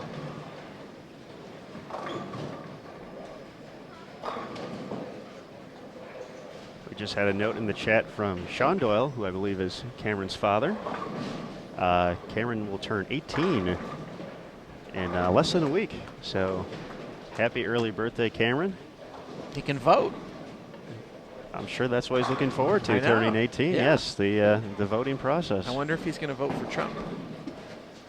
Well, we can ask, Yeah. possibly later. Yeah. When he's down here for game number 6, we'll see if he's ready to register and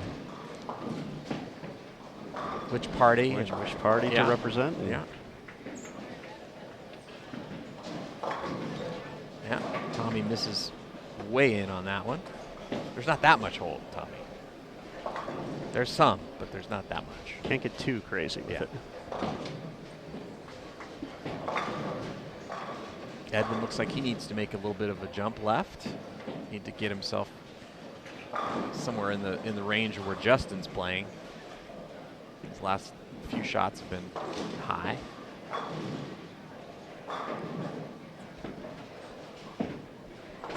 Question in the chat from a newly crowned PBA champion, Cameron Weir, joining us, asking where's trials is going to be, where it's going to be held next year, and I haven't heard that yet, so I don't believe it's been announced. But as soon as we do know, you'll know because we'll have it up on bowl.com as well as our social media outlets. Sport Bowling's on Facebook, facebook.com/USBC. On Twitter, @USBC.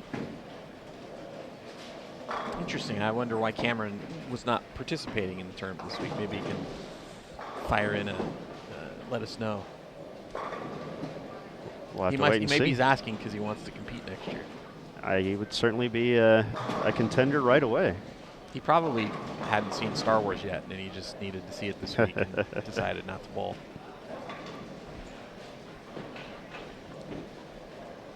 Once again, big thanks to everyone for joining us here on the 5th and final day at the 2016 USBC Team USA Trials. I'm Aaron Smith alongside Jason Thomas.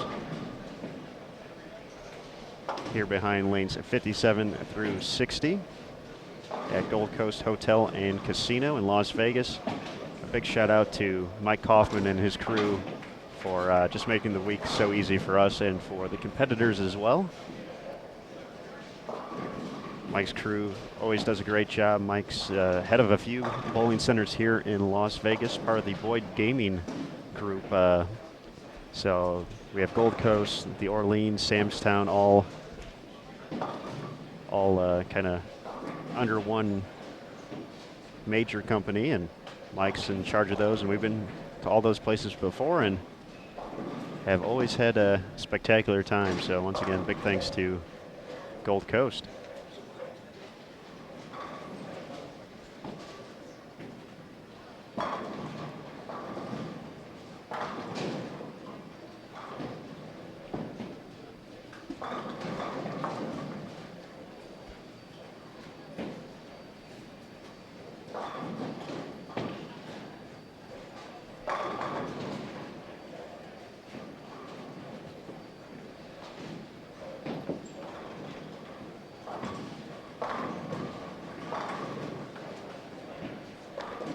We'll knock out a few other questions in the chat. Are all the leaders bowling together today? Yes, they are. So it's a little different from the previous 4 days. So they're going to be traveling together, so they get to see how all their competitors are shaping up here, and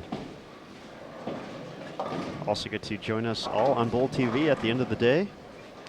And we're going to stay behind lanes 57 through 60 for the entire day. So 35 and 38 has been good to us, but things had to change for today. We moved the masking units, as you can see.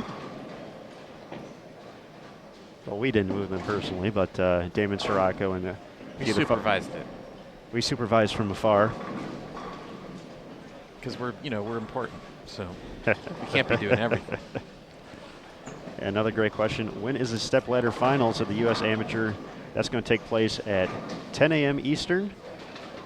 7 p.m. local time here in Las Vegas. 10 p.m. Did I say a.m.? Yes. It's been, yeah, it's Vegas. It's 24 It already hours. happened. It already happened. Sorry. We're actually 10 minutes into it already here locally, so. No, it's not going to happen until later. Yes, 10 p.m. So less than 12 hours away. There we go. 12 short hours and we'll have it.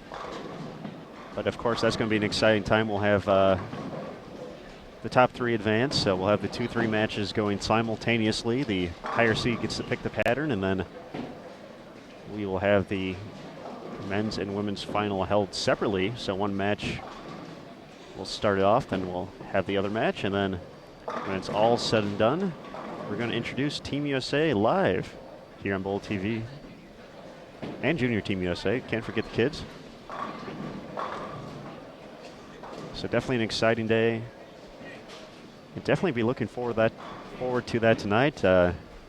Realize that's a late night if you're on the East Coast, but hopefully you'll stay up and join us, and maybe just go into work a little bit later on Friday. It's Friday anyway, so your bosses. Or just don't even go. Or don't even go. Yeah, go see Star Wars. It's like I have Disney stock or something. I'm telling everyone, Exactly. Yeah. No, but it should really be exciting. It's historic. When was the last time that a national amateur champion was crowned? That was 2007. 2007. So it's been 9 years actually since a national amateur champion is crowned, and that tradition will be restored again starting today. And one of the reasons they kind of changed the format back in 2008 was just a change in the then World 10-Pin Bowling Association, now World Bowling rules, is that they opened up international competitions where you're representing your country to professionals, as well as bowling still is trying to make the Olympic push. And when that happened, obviously here in the United States, we wanted to let the top competitors from the PBA Tour have their opportunity to represent the red, white, and blue, and they kind of changed the format up a little bit, and we've seen some of those top players out here this week. We've seen Chris Barnes, Ronnie Russell, Rhino Page, just to name a few. And of course, our leader right now, Marshall Kent, on the men's side. And I think probably one of the big changes was with the return of the PWBA, kind of gave the opportunity to bring this tournament back, and we're excited to have it.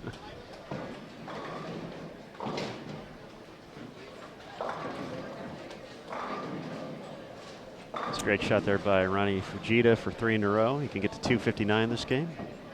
Yeah, looks like Edwin moved in, but ball didn't make it around the corner. I think he needs to move in and make a ball change. He needs a completely different shape. I'd agree. It looked like the launch angle was pretty good on that one, but yeah, definitely didn't have the teeth in the back end to make the trek uphill. You know, he could, I think he's throwing urethane, but so you're kind of limited with what that ball can do down lane, but might need to go to a weak reactive ball and see if you can get that ball to push through the front and make the turn on the back. Looks like he got it to the spot he wanted it to, just didn't make it around. But at least he didn't go high again. That's true, yes. You can't keep doing the same thing over and over and expecting a different result. I think that's the definition of insanity, correct? Insanity, yes, yeah. That is. Bowling can certainly drive you to that from time to time. Yes.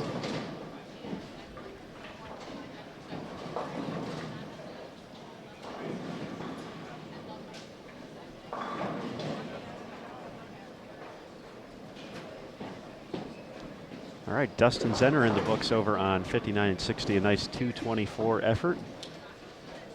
Phil Breitbach has already gotten the first strike in the 10th. He's going to reset on this one, though. Yeah, we actually had an interesting video, 10-pin puzzler, new 10-pin puzzler posted today, and the topic was re-racks. So you can go visit our Bowl TV YouTube account and check out that video. PB Atkinson walks you through the rule on how many re-racks you're allowed during certified USBC league competition. Oh and, my! The answer may surprise you. Well, we'll have to watch, and a great cover of the 4-7-10 there by Jeffrey Bardos on Bowl TV. So he can get to 221. That is a question that often comes up when we're live streaming here at tournaments. When someone does elect to take a re-rack, it's often it varies from event to event. It seems like, obviously, and yeah, always somewhat of a question mark. So, but I have no idea for the rules on leagues, so I'm gonna check that out. Yeah, PWBA and PBA allow 2 per game. And then if you want more, you have to request it from a tournament director. But I'm not going to tell you what the rule is in USBC. You have to either watch the video or just rely on your knowledge of the force or USBC rulebook.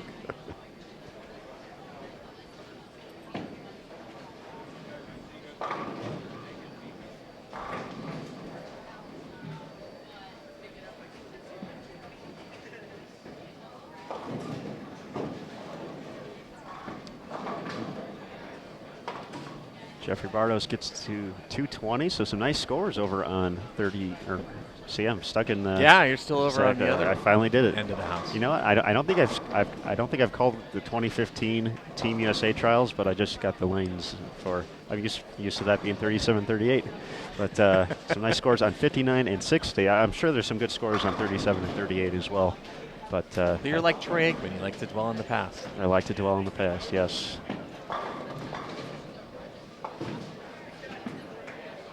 Richard Paul celebrating the conversion of the 9-pin.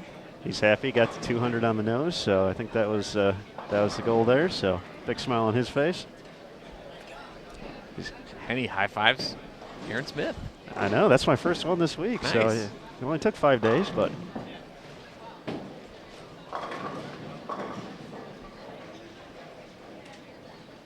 Ronnie Fujita demonstrates the out of bounds for us. Can still shoot 236 if he can spare this and strike on his fill ball, though. See Tommy McNeil here. Comes in a little bit light. Phil Breitbach finishes with the last 6 for 217.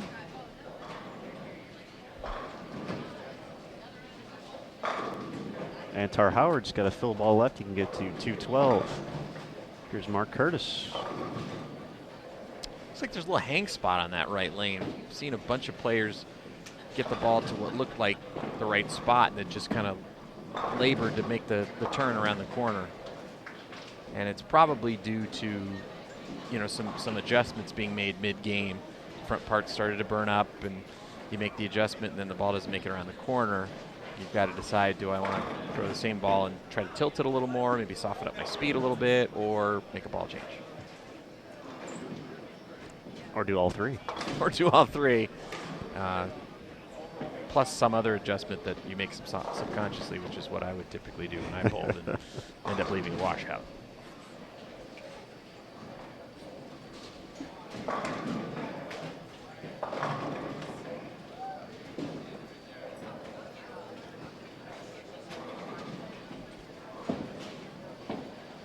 All right, Ronnie trips the 4 forward, gets him to 236. Having some fun with Tommy McNeil there. Trying for the tie. Oh, right, yeah. Well, Tommy tripped the 4 a couple times. I think he was saying, you know, you can't carry that hit. That's my hit. I got the patent on that one. And the 4-pin forward. Tommy's taking it seriously, man. He's going to re-rack on his fill ball here. He doesn't want to give up this half point. Exactly. It's true. And now he's got the rack he wants. Tommy a little more end over end, so we saw him miss a little right, and because he's end over end, he's not going to be able to get the ball around the corner, so his miss is going to be in. And flushes that one. Never a doubt. 236.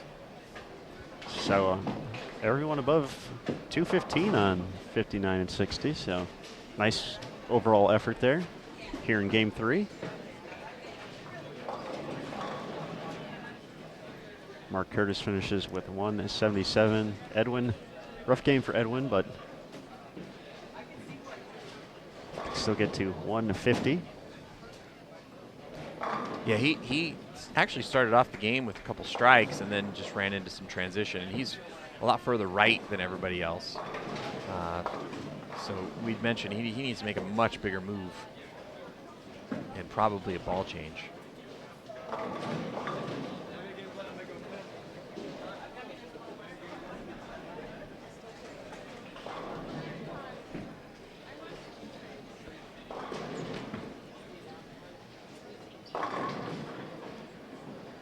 Justin can still get to 216. That's just mean.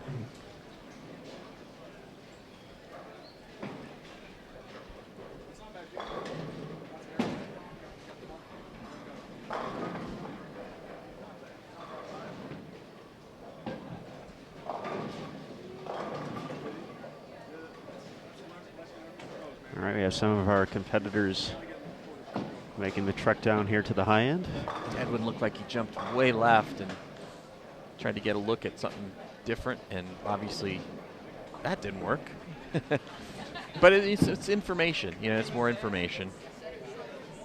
That's true. It's gotta gather as much as you can to figure out this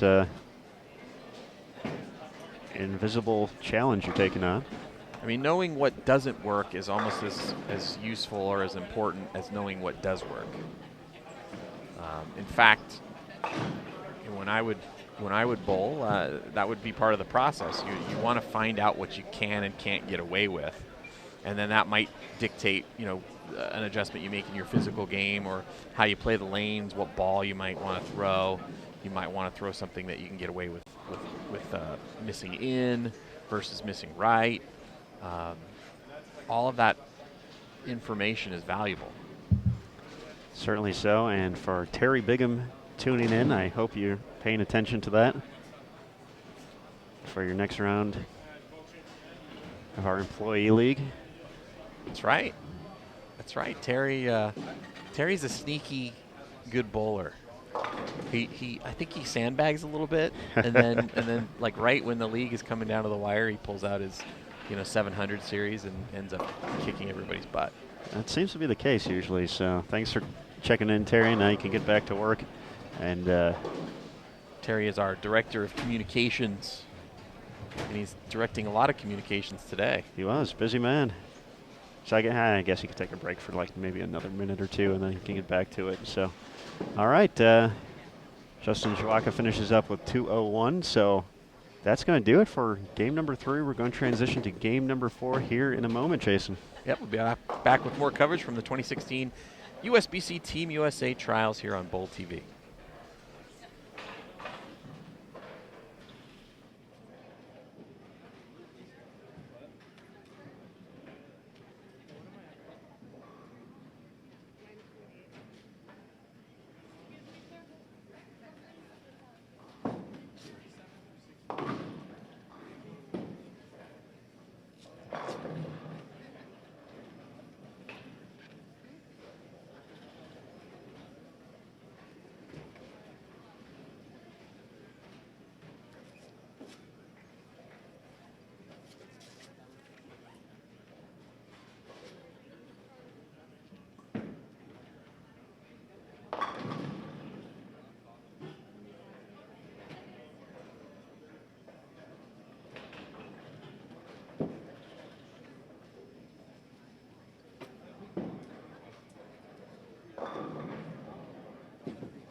All right, everybody, welcome back to game number 4 of 6 in the final round of men's qualifying at the 2016 Team USA Trials. I'm Aaron Smith, once again joined by Mr. Jason Thomas. Wow, mister. Moving up in the world, sir. That's impressive. All right, Jason, care to have the honors for announcing our lineups here in game number 4? Sure, yeah. Now this group here, as we mentioned earlier, as we get deeper into the competition today, you're going to see players that are higher on the standings board. So this group here in the 70 to 85 or so range. We have Jordan Nunn on lane 57.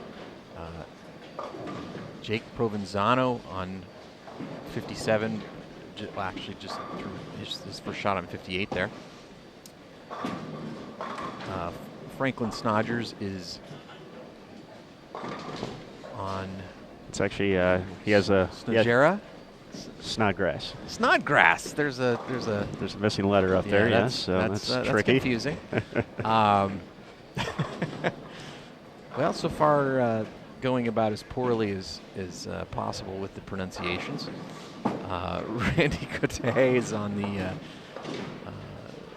up on the board with the strike on lane 58, and Ryan Winters started with the strike as well on 58. Rick McCormick on 59, Brian Mineta, Anthony Najukas, Kyler McDonald, and Dakota Vostri on lane 59 and 60. So that was the poorly announced roster of names that we have here for game number 4. And welcome to my week. Yeah. It's fun, isn't it? You haven't arrived if your name hasn't been butchered on Bowl TV or Extra Train. It's true, and once again, I won't speak for you, but I myself, if folks would like to correct me in the chat room, by all means, do so, and phonetically spell it out, by all means. We're more than happy to bite the bullet and repronounce until we get it right. And then we'll mess it up again because we're just that good. Well, there are a lot of factors that go into pronunciations. Even names that we've known for a long time sometimes can end up being mispronounced just because nobody's ever corrected us on it. That's true. One of my one of the favorites, Matt Cannizzaro, and I will always remember, was back at the 2014 Super Senior Classic. We had been calling Jim Knobloch the whole time because we had never known otherwise. Yeah. And Jim's a great guy, and known him for a few years now, and he's he wouldn't correct us, and then someone actually sent me a text. He's like, "You realize you're saying his name wrong?" I'm like, "No, I had no idea." And then we found out that we had been not remotely close the whole time, and even though I'd known Jim for 5 years at that point, but go figure. It happens. I mean, and someone even like Askew Palermo, it's still kind of hazy as to whether he prefers Askew or Oskew. And I've asked him personally several times, and I don't care. So I'll respond to either. Yeah, it kind of ends up being whatever the person's accent is that is pronouncing it. But here's an easy name to say: Marshall Kent. We've been saying it a lot this week, and scores are up through 3. And how about a nice 8:04 to kick things off today? Wow. In the overall lead, Brandon Biondo moves into second with 7:53. James Grago the third in third with 7:39, I should say. Rhino Page, big 279, moves into fourth with 7:33. Cameron Doyle still hanging around the top 5. He's at 7:29. Ronnie Russell moves into sixth, 7:15. Brad Miller in seventh, 7:09. Michael Eaton Jr., we had someone asking about him earlier today. He had a nice 268 in game 3 to get to 7:07. Wesley Lowe moving into the top 10 at 7:03, and Andrew Anderson rounding out the top 10 with 700 on the nose. So definitely some big scores there. Yeah, and then Andrew Kane, who we've mentioned several times already today, former USBC president and multiple time Team USA member, is currently in 11th, hanging right in there.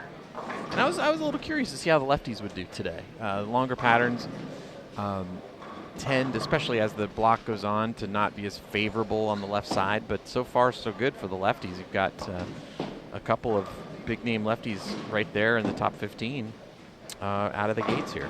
Yep. We also have a question in the chat that it's going to take a second to describe everything, but we'll get through it. How many spots are available on the teams? So for Team USA and Junior Team USA 2016, there will be a grand total of 12 participants on both the men's and women's side. So for the adult team, we'll start with them. The top 4 overall in the points standings, who are non-youth bowlers, so have passed the age requirement to be on Junior Team USA, will receive automatic bids onto Team USA. So they're automatically on the team. So there's 4 spots. An additional 2 spots are required to come from the National Selection Committee based off performance here at the event. Up to 5 spots can be determined through resumes submitted for Team USA members or Junior Team USA members from the past 10 years, as well as those in the top 25 in points on the PBA and PWBA tour in 2015. And our high performance manager, Tennille Milligan, who is spying on us over our shoulders right now, actually confirmed that they don't necessarily have to pick all 5. And so if they wanted to pick more from this event, from the National Selection Committee, they could do that. So that's 11 spots. So we got 1 more to go, and that last spot's going to go to the U.S. Amateur Champion. So if they haven't already earned a spot on Team USA from finishing in the top 4, the winner of the U.S. Amateur on both the men's and the women's side will also earn a spot on Team USA. Be the Christian Leitner of the squad, right? Be the Christian Leitner of the Dream Team. That's right. Wow, I don't know how I feel about that comment. I'm going to have to think about that one for a while. Have you seen the 30 for 30? I hate Christian Leitner. I have. Yeah. It's a good one. I agree, but yes, I have to ponder on your comment for a while and see if we have to have a verbal exchange at some point off air. But I'm in the category of people who hate Christian Leitner. Okay, that's to each their own. Oh, you like Christian Leitner? He's tolerable, yes. Okay. But I liked him much more after the 30 for 30 than I did before it. Okay. So how about that? Yeah. But interesting. So that's how Team USA is determined for the 12 spots.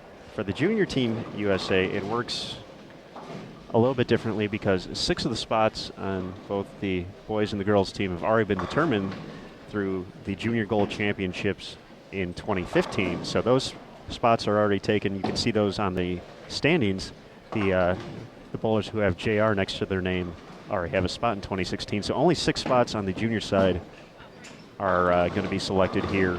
Can you be on both teams? People can be on both teams, yes.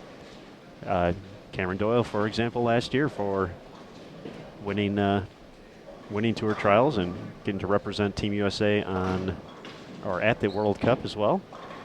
And so the top 4 youth players in the overall rankings receive the automatic bids, and then another 2 from the selection committee. So that's how we get our 12 for the junior team. So if hopefully all that makes sense.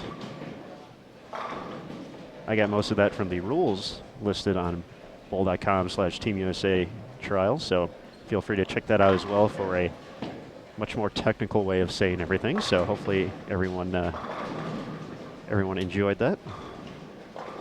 It was good for me, I at least. enjoyed it. Yeah, I enjoyed it, especially the Christian Leitner part. Yes, that got off track quickly, but I loved the reference, though. So that, I mean,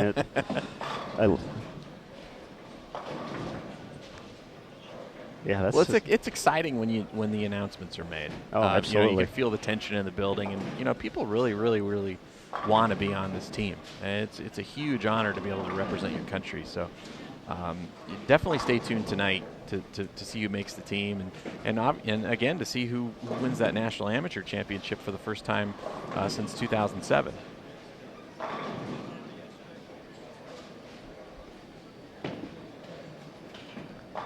Yeah, it's always fun, and obviously, and we talked about this a little bit earlier. Definitely don't envy the job that Rod Ross, Kim Terrell-Kearney, and Kendra Gaines have to do today, and they're going to make a few folks extremely happy, and a few folks who have bowled well are going to be a little bit short, and hopefully that's motivation going into 2017. Yeah, and it'll be interesting to see who comes off of that resume process, especially out of the group that didn't bowl this week.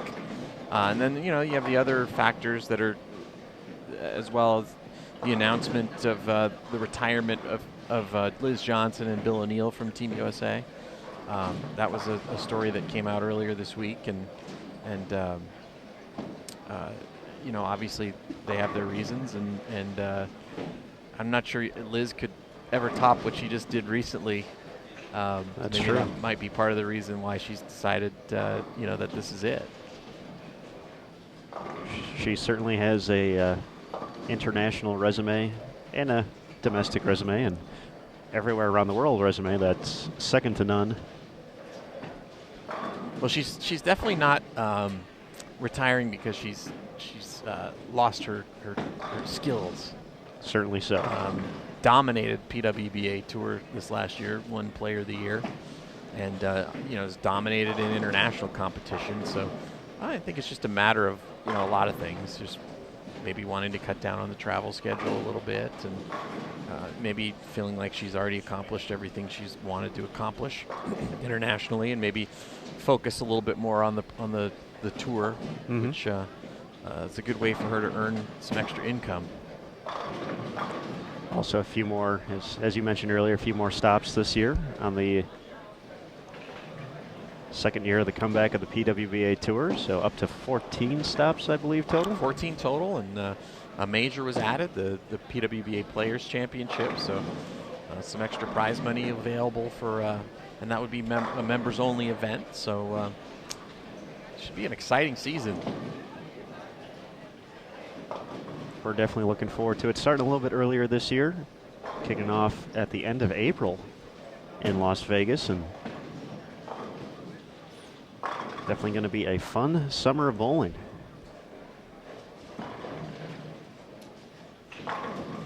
Nice shot there by Rick McCormick. Rick's got some fire in him, Jason. We talked about a little bit earlier in the week when Rick was on.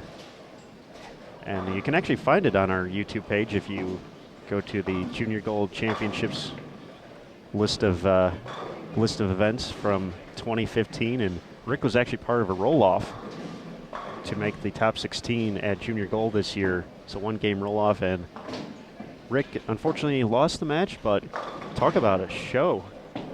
Between him and right now off the top of my head, I can't remember who he faced off against, but just back and forth, a lot of fire, a lot of energy, a little bit of gamesmanship involved. So now just from watching that one game, I see Rick McCormick. I think, all right, I'm ready to see a show. Yeah, right. Yeah. No, that's great. That's what it's all about. You like to see the players at this level showing some emotion and getting into it, and having the passion for the sport. So Rick hopefully will. It's too bad he missed in the first frame. We get to see him run out a possible 300 game, but That would be pretty neat. Yeah. But we'll take 290.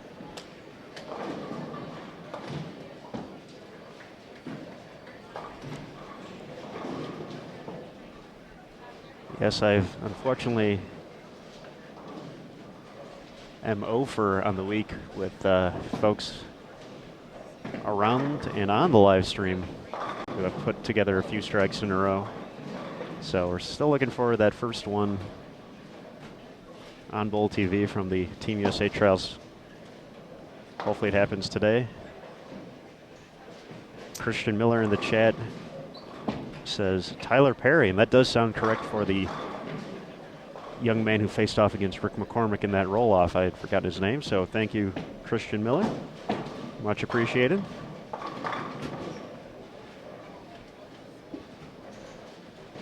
And another player on our pair in front of us right now, we have Randy Cote, who's the owner of Apparel Effects, and is one of our registered companies out on the PWBA Tour, and also the husband of Brianna Caldwell, now Brianna Cote.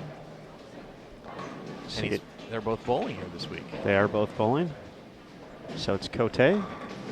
I'm pretty sure. Yeah. I've been going with Cody. I've been saying it a little quicker. I mean, that's my Midwest accent kicking in. Maybe. It was funny because we did some interviews yesterday for the PWBA, and Brianna was one of our interviewees, and she said her new name, and it kind of jarred my brain for a second. And like, wait a minute, did you? Oh yeah, you're. So anyway, I think Cote is. Cote, all right. Yeah. I'm going to take your word on that. So my apologies throughout the week for considering how I went through the lineup prior to this game. I'm not sure that would be a good idea to take my word for it, but I think that's right.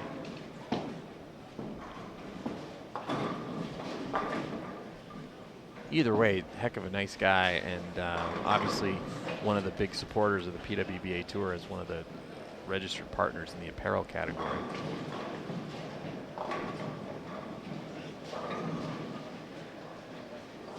And Brianna, one of the top players on tour, obviously a former Team USA member, trying to get back on the team again here this year, and had a pretty solid season on tour last year. Was one of the qualifiers for the Tour Championship at the end of the season. She didn't win any of the titles, but had a really solid year. Made the majority of the match play cuts and had a couple of really good finishes. And again, was one of the exclusive elite group that made it into the Tour Championship.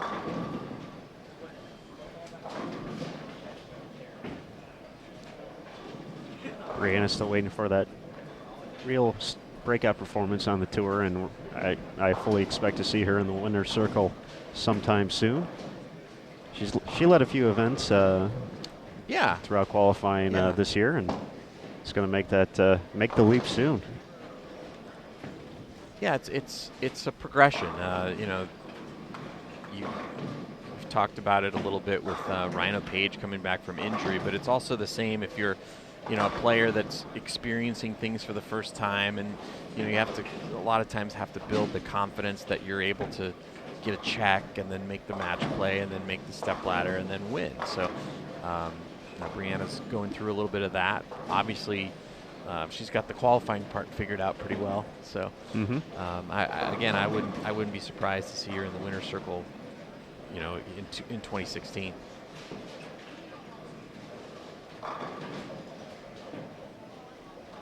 First things first in 2016, though, we got to figure out who's going to be our U.S. Amateur Champion and who's joining Team USA and Junior Team USA. We're in Game 4 of 6 of the final round of men's qualifying. The ladies will be on the lanes as soon as they finish up oiling after we're all said and done here. So I believe the schedule time is 4:45 Eastern, 1:45 local. It's generally run a little bit later when the guys have kicked things off for the day, so we'll see if that's the same case. They bowled pretty quick last night. A lot of strikes last night, though, too, and it's looking like it might be the same way today. Yeah, throwing a lot of strikes.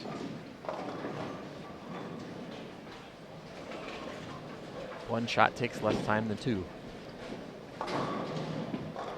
It's my kind of math right there. So Mr. McCormick is not going to grant us our wish of seeing a 290, but still can shoot 267. He missed there in the 7th and spared up the 3.610. I'll tell you, there's a lot of really solid-looking games looking in front of us and to the right and to the left. The future of the sport is very bright. Very bright indeed.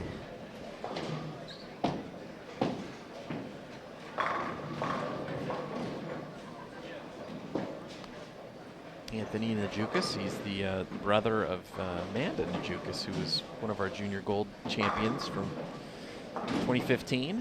That is correct. She was the under 12 winner and the first televised under 12 final at the Junior Gold Championships, along with the first televised under 15 and under 20. That was a new addition last year, and definitely made for an exciting day, getting to crown 6 new champions. Yeah, it is, and it was really nice to have, you know, the television coverage of the end of the event. It's a nice added bonus for those young men and women who make it into the finals.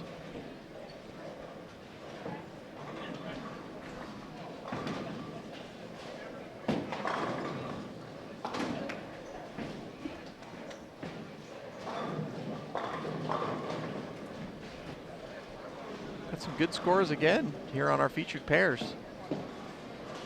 A lot of games over 200, and looks like the players are pretty well dialed in. Ryan Winters working on 4 in a row. He just had a spare in the second frame. Everything else has been strikes. And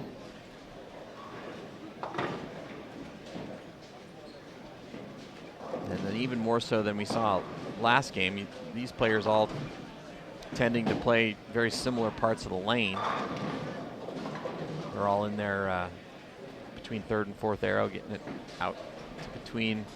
Looks like they're targeting the 6-pin more than the 3-pin, which is a little bit unusual for a longer pattern, but yeah, definitely saw some shots you wouldn't think would necessarily get back, but they are adapting regardless, and I think probably another reason why we're seeing scores be a little bit higher is just the fact that everyone's staying together today, and you're not, you know, crossing, you know, before it was you'd stay with the same 3 people, but then you'd have a new two-person group each game. So now it's a little that makes a difference. A little different, and you know, there's definitely the opportunity to work together and understand why everyone's making the moves out there and make the right adjustments and see everyone bowl well, which is nice.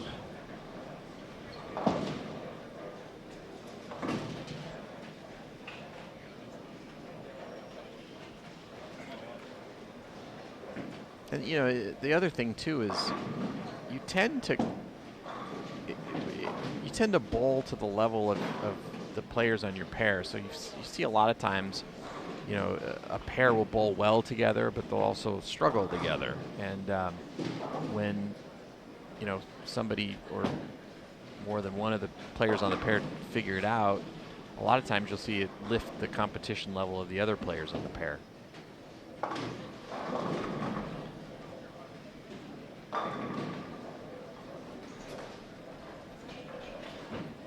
I'm glad you said the word most there, because that doesn't explain my poor league performances when everyone else is bowling so well. So, well, it doesn't apply in all cases. All right, there's good deal. Some talent level involved, but the other thing too is, like, if you go watch the U.S. Open, you'll see a lot of pairs where you'll have Pete Weber bowling with, you know, a couple of guys you've never heard of, and Pete's 700 over, and the guys on the pair between them are 2,000 under.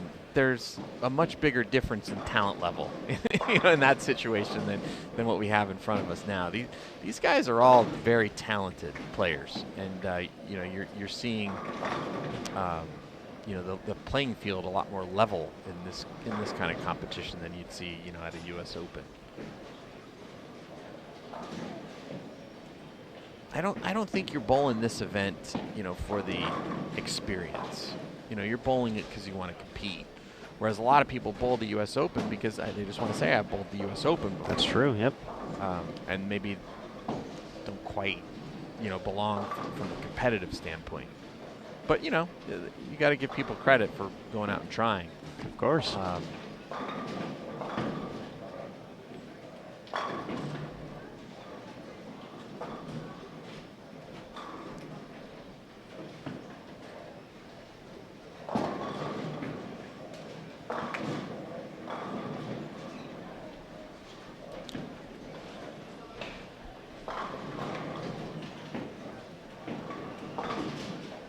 We'll let Brian Manette's shot do the talking for us.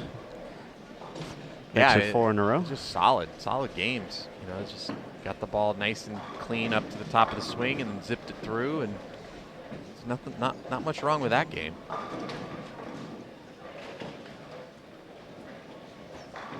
Yeah, definitely impressed this week, just overall on both the men's and the women's side. So many solid games, and just a matter of kind of putting all the pieces of the puzzle together.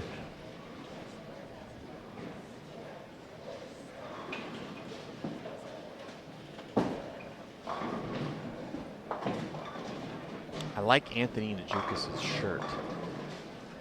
It's got the Chicago skyline and the word Chicago at the bottom. I think that's actually from Junior Gold this year. It's really cool. So I believe Anthony's from New York. Yeah, that's what I thought too. But maybe his kind of town is Chicago. That could be. I definitely see the Junior Gold Championship logo on the front of his shirt, so I actually saw a few kids have those throughout the tournament. It was a chance to, I believe, pre-order them, as you can see with the name jersey on there.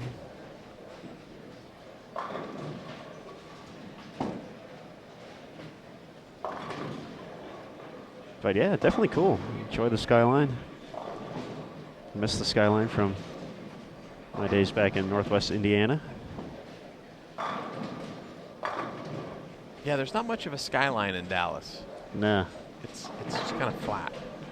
No, downtown has a skyline. It has its moments, but Reunion Building and some of the other big buildings. And you know, if you go downtown, it's just like being any downtown. You can find the most upscale of upscale, and yep. Also the back alleys where you might not want to find yourself at midnight. Duly noted. Especially with the new open carry policy that went into effect on January 1st. Hey, there we go.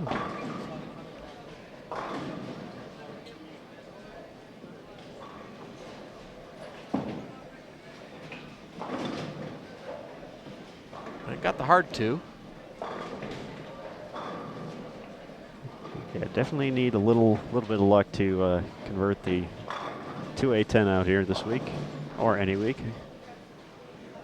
Yeah, it's one of those spares that falls into the quote unquote impossible category. Although we've kind of seen a little bit of a rash of conversions on the PBA telecast recently. Had a couple years ago, Dick Allen picked one up on the Oklahoma group of telecasts, and we had Mika Koivuniemi make one on the from Maine and during the team shows. So it can be done, but it's pretty rare.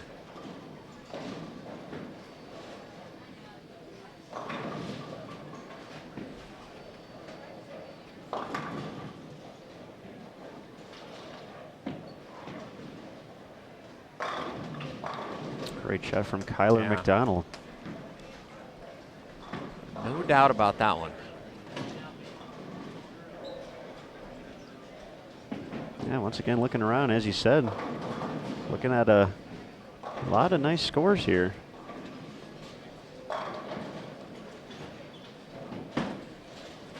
We may be in for a barrage of strikes come up Game 6 when we have our leaders make their way to our featured pairs.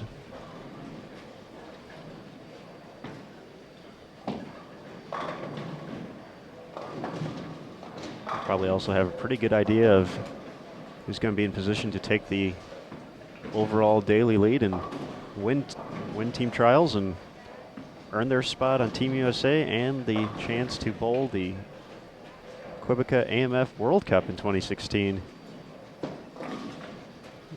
taking place in Shanghai.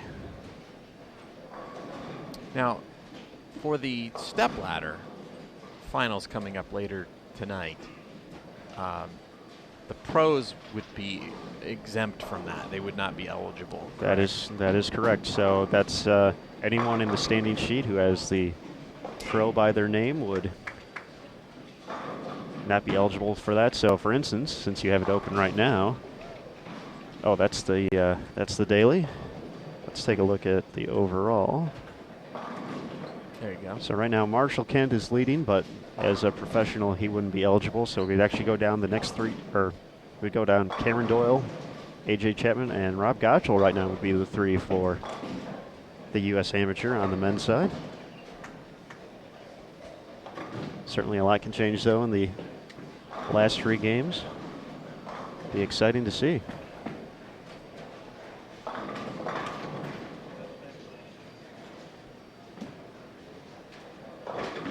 So for all the professionals out here, this is the end of their tournament. So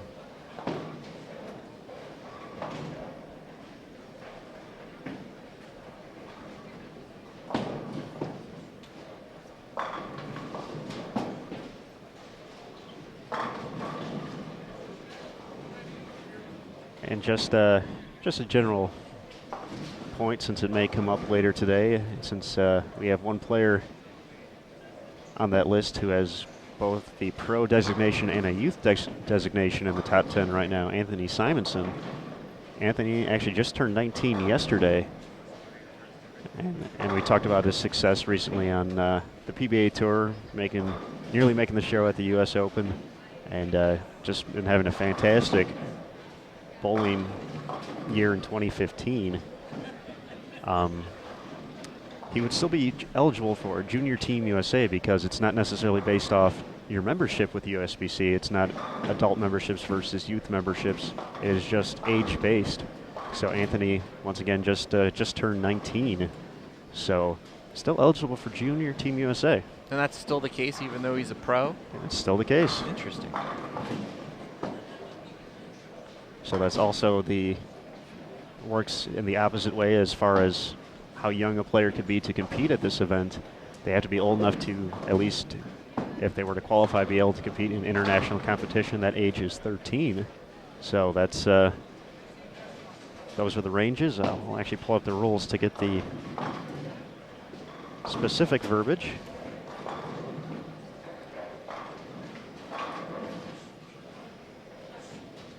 But I believe competitors had to be 20 years or younger as of January 1st of this year. Let's see. To qualify for Junior Team USA 2016, participants must be 20 or younger as of January 1st, 2016. I remembered something. For you. I forgot where I parked my car in DFW.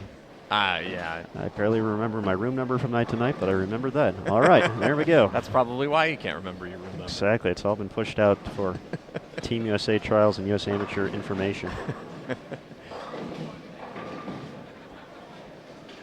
Well, coming to the final frame of game number 4.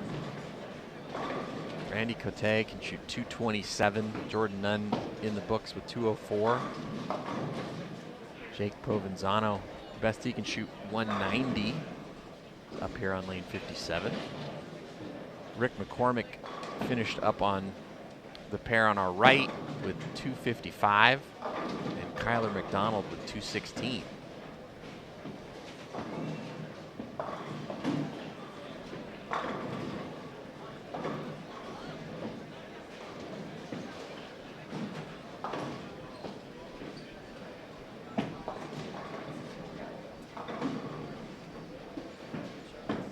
And if you look at the updated overall standings, quite a bit of movement. With Zach Hattori getting out of the gate slow, Jeff Fair getting out slow as well, 123rd.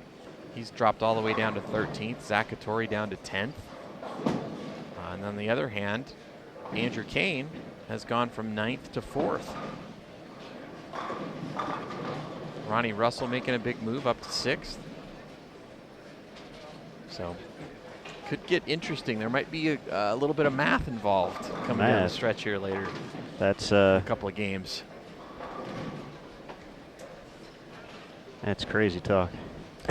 Well, the math is, even more complicated here because not only do you have the game scores and the standings, but then you have the competition points that will end up determining who gets in and who drops out. And somebody can go from with a bad game, make a huge drop in the standings and just add a bunch of points onto your score and drop you even further, and that allows a number of people to move up. That it does. And it could just be as simple as one bad game. We saw Cameron Doyle last year. I don't know if you remember, but he was right there for the stepladder and was in the middle of his last games. All of a sudden, ran into some trouble and was in jeopardy of missing the stepladder, and was able to bail the game out, hang on, get into the stepladder, ended up winning the competition.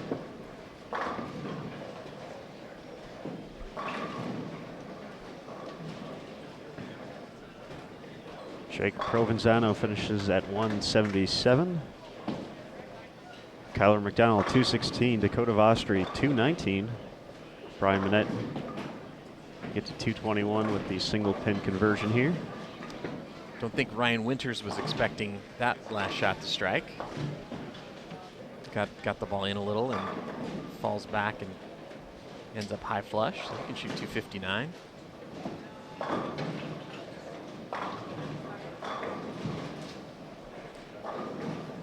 Nice shot by Frank there to kick off the 10th. He can get to 235.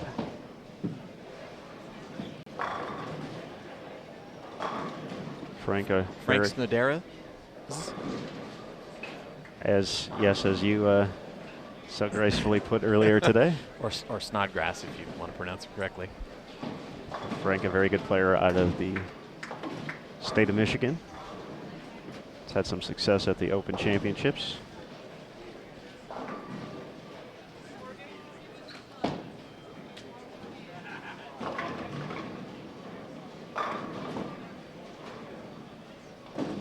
And Anthony Najukas with a double. Shoot 219 with two more.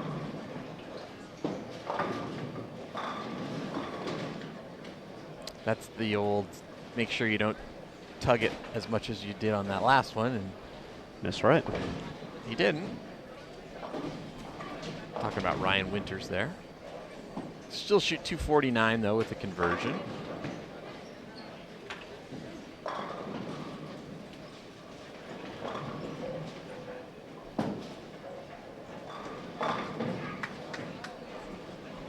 One pair to our right, our under 15 junior gold champion Tom Hankey working on 4 in a row. Just delivered the first shot of the 10th. Another exciting young man to watch. That was getting to watch him throughout the week as well. Very, very animated on the approach. Very, very outgoing, and when he starts striking, it's fun to watch. Yeah, he was animated on the telecast.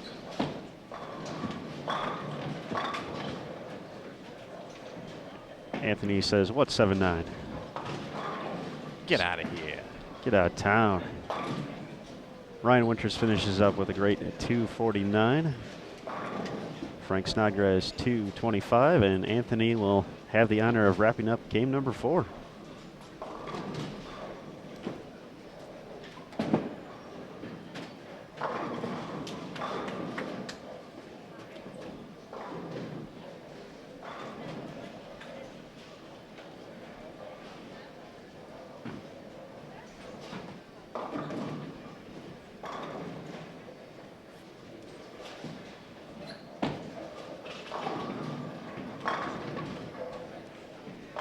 Great finish from Anthony to finish up at 219. So that's going to do it for game number 4. Game number 5 is going to be done he's going to be up as soon as everyone finishes up. We still got a few pairs bowling here. So once again, a big thanks to everyone for tuning in and joining us here on Bowl TV for the 5th and final round of men's qualifying at the 2016 USBC Team USA Trials. I'm Aaron Smith alongside Jason Thomas. So we'll be right back for game 5 in just a moment. Thanks again.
All right, everybody, game 5 of 6 for the 5th and final round of qualifying on the men's side at the 2016 USBC Team USA Trials. I'm Aaron Smith. Be joined again briefly by Jason Thomas. We are behind lanes at 57 through 60 here at Gold Coast Hotel and Casino in Las Vegas. Competitors are bowling on the 45-foot roam pattern. So far have had their way with it. A lot of high scores. We'll see if that continues here in game 5 as the pattern continues to break down. Joining us on 57 and 58, we have Peter Virgos, Rhino Page, Jacob Kirsten, Devin Bidwell, and Charles Easton. Over on 59 and 60, Chris Colella, Sean Wilcox, Zeke Bate, Kevin Fisher, and Kevin Benko. Chris Colella and Devin Bidwell, part of Team USA in 2015.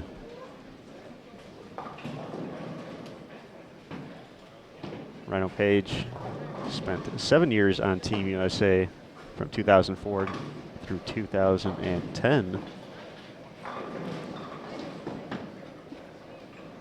So we have some past Team USA members joining us here.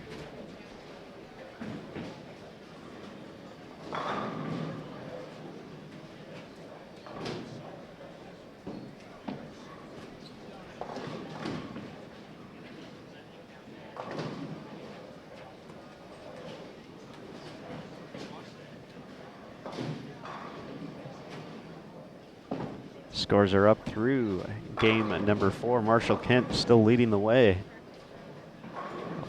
Had his low game of the day with 216. He's at 10-20 overall, 255 average through 4 games. James Grago III moves into second. He's been very consistent so far, 994. Brandon Biondo in third, 978. Rhino Page, who's on our feature pair, is in fourth with 947. Michael Eaton Jr. in fifth, 943. Andrew Halls in sixth at 940. Wesley Lowe Jr. in seventh, 937. Ryan Winters, who we just saw on Bowl TV, moves into eighth with 931. Kenny Ryan in ninth, 925. And Peter Virgos, also in our feature pair, rounds out the top 10 at 922.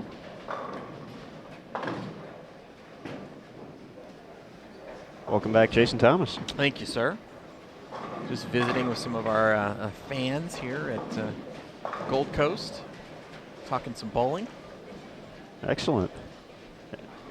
I am available for autographs whenever, so. Well, that's good to know.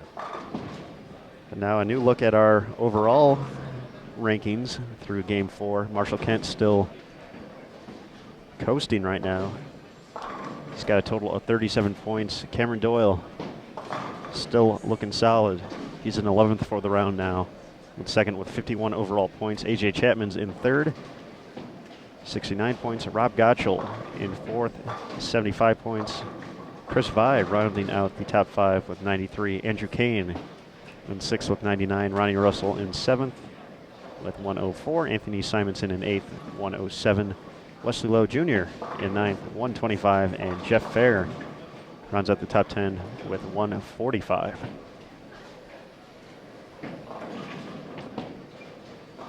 Yeah, obviously the players that can move up a lot in the standings, would be the ones that have a really high number next to their name for round 5. So Jeff Fair can make a big jump. He can shave a lot off of his number for round 5 and get himself back up or near that top 4.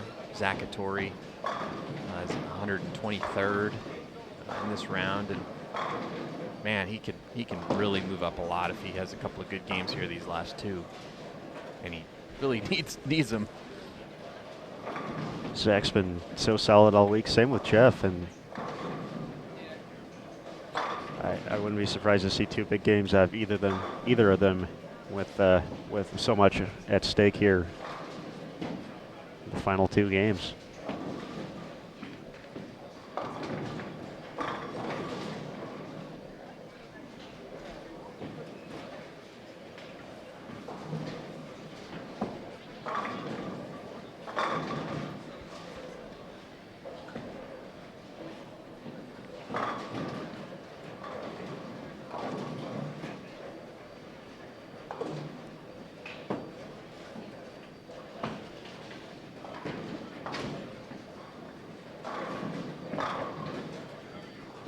Bate here on our featured pair from nearby Henderson. Having a good day, 15th overall, or 15th on the squad today, and 34th overall. He's had some success in Open Championships and some of our other events, Masters. And, also seen him bowl as a guest on the PBA Tour. I believe Zeke's also captured maybe a member-non-member doubles title, I think, out here on the West Coast in the past year or two. So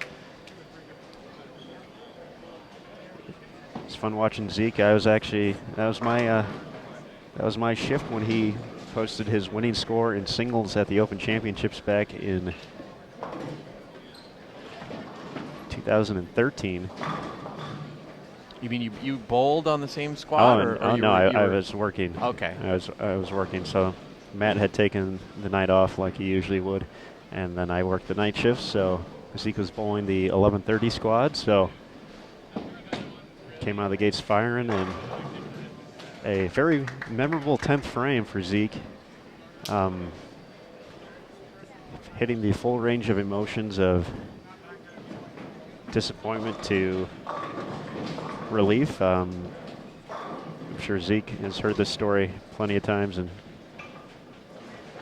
but the leading number coming into the time was John Zerbinski. He was at 789, and Zeke was rolling, and it was almost no doubt that he was going to take over the singles lead. So he steps up in the 10th, still has a chance to shoot about 830 or so, I think was the number, and misses left and leaves the 3-6-10, and he ends up missing all three in the 10th frame. And when he first looked up at the scores, this was at the National Bowling Stadium, he saw a 798, and his first thought was he tied the score, and he had the numbers switched around. So first there was, and obviously there's still a lot more at stake, obviously 800 at the Open. And so, the disappointment from missing that spare, and then the realization that, wait, that's enough. You got the lead, and, obviously had to worry it out, if anyone shoots 8-0 or 18 after that, definitely would weigh heavy, but no one caught Zeke that year, and Zeke, in, I believe, only his second tournament appearance, had an eagle. Had an eagle, and then the next year he came back. He won the Bowlers Journal Championships Open Doubles with J.R. Raymond. And since he checked in, hopefully he's still listening, Zeke also owns another piece of Open Championships history as part of the highest team score for an individual game, along with Mr. Terry Rohr. Terry, if you're still listening, hello. See, I got your mention in today. So, they did that at the 2014 event. So Zeke, big part of Open Championships history already at just a young age. I think he was still 20 when he won the singles title. So wow. No, that is a crazy 10th frame. I mean, I don't know how I'd feel if I'd flagged the 3-6-10, and and then you probably are still feeling bad because you think, well, now maybe someone has a chance to beat me. I could have shot 830. Now I shoot 798, which is great, but I also just had the whole crowd watching me flag all three pins on a 3-6-10. It's funny. It was certainly something else, but that's when we first got the opportunity to meet Zeke, and it's been fun watching him ever since.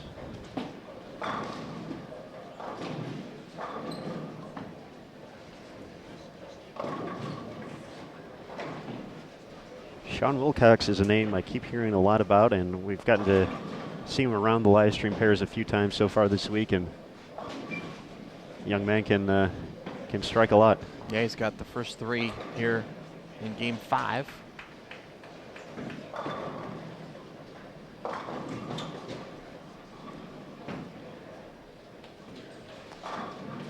Sorry, Sean. Yeah, we jinxed him. That was my bad. But big jinx.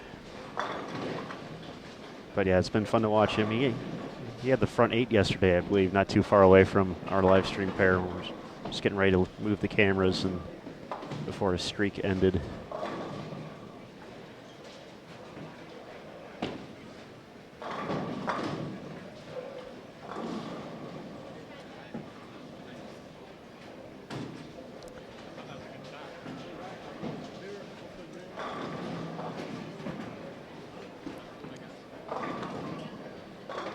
Here's Rhino Page stepping up on 58.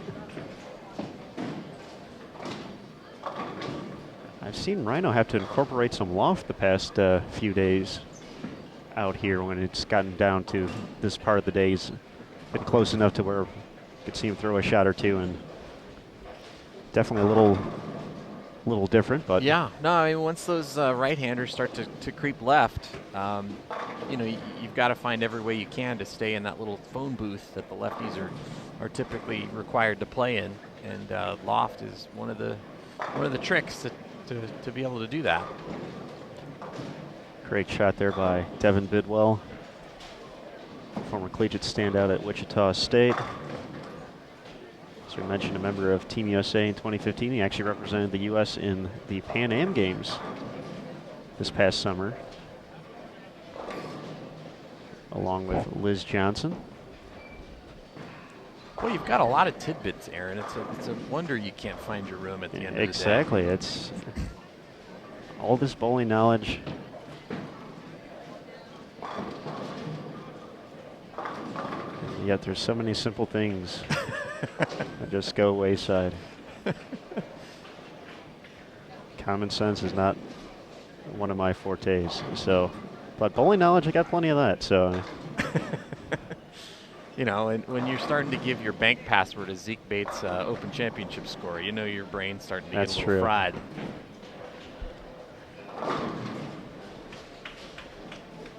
Note to self, change bank code number.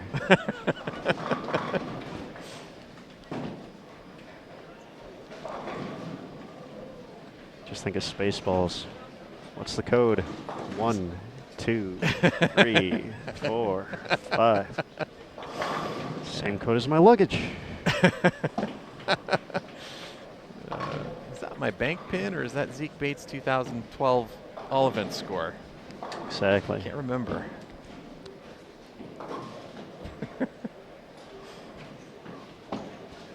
They've got to do Spaceballs too now that the new Star Wars trilogy's out. It just seems like a natural, yeah. You know, we actually have an inside track on that too, because John Janowitz, who's competing here today, is cousins with Daphne Zuniga, who played the princess in Spaceballs. How about that? Yeah. Jason Thomas also has famous relatives in the movie industry. I do. My favorite Christmas story of all time, A Christmas Story. And you know what else? Yeah, my cousin played the little brother in A Christmas Story, and he also created the P.B. Atkinson character that he did the animation for that. So I remember you telling me that. Yeah. And now everybody knows.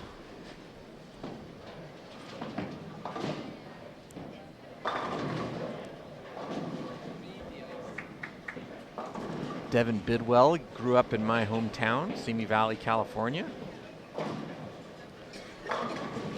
Very familiar with him and his father. Yeah, Dino standing right behind us. I think I see Dino more than I see my own folks. So Dino very supportive out here. Yeah. Watching Devin throughout all the collegiate events, so we would always see him. And of course now as Devin has moved on to the professional ranks. Kind of had an up and down week. He finished second on day 2 and then had a rough day on day 4, which has kind of put him in behind the 8 ball a little bit. 37th currently in our overall standings. Was a member of Team USA last year, so it'll be interesting to see if he's one of the players who ends up getting a selection, and also turned pro.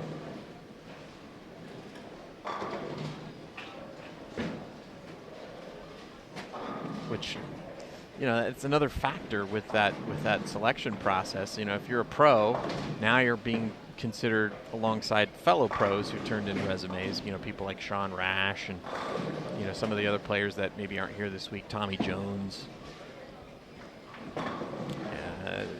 which obviously is going to make it, you know, more difficult.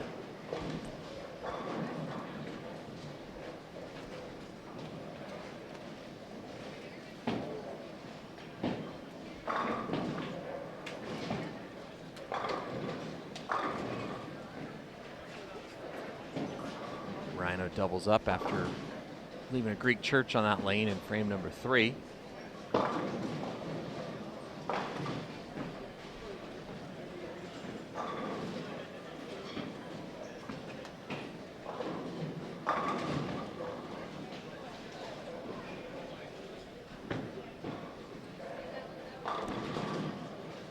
Just a reminder, anyone looking to find the standings here for the 2016. See, I talked about it earlier and I jinxed myself. You did. But be sure to check out bowl.com/Team USA Trials. There's also a link in the description area below the video where you can find that. Go ahead, click on 2016 results, and you'll find not only the daily scores up to date through Game 4, but also the overall standings. You can also see the lane pattern and the lane assignments.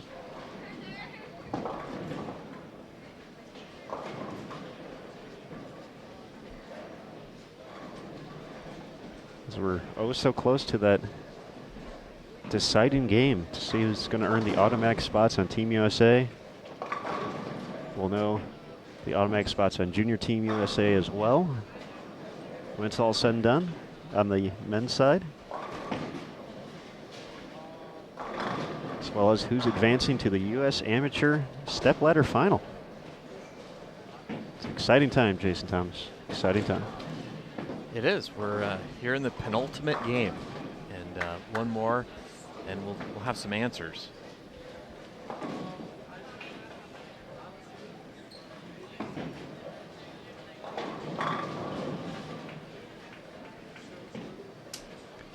There have been a lot of Peter Vergos fans this week, so hopefully they're all tuning in watching Pete throw great shots like that. I wonder if he's a Virgo. He may be. He is in one way, we know. Jason Thomas, everybody. Thank you. Thank you very much. Be here all week. Try the deal.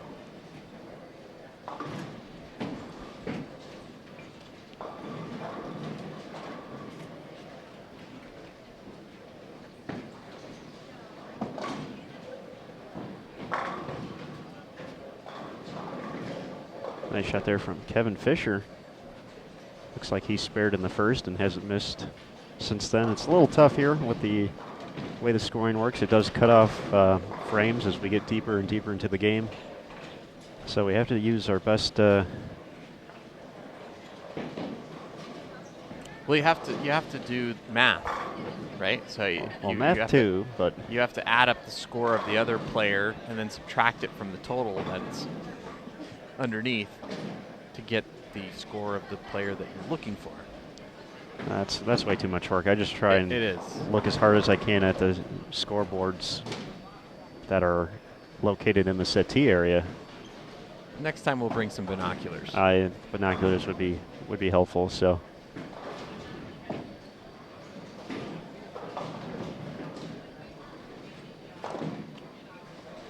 Rhino knew it right off his hand. That was not going to lay off.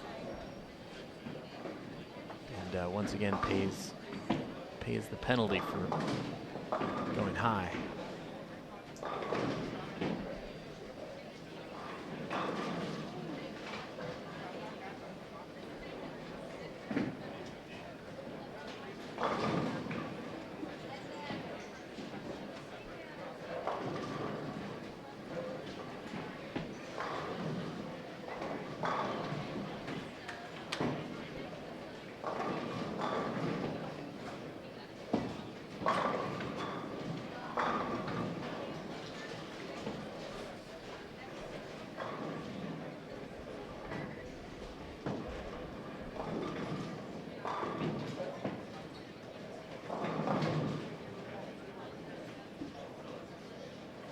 Good try there from Rhino, but it's going to be an open frame in the 6th. 105 through 6 for Rhino.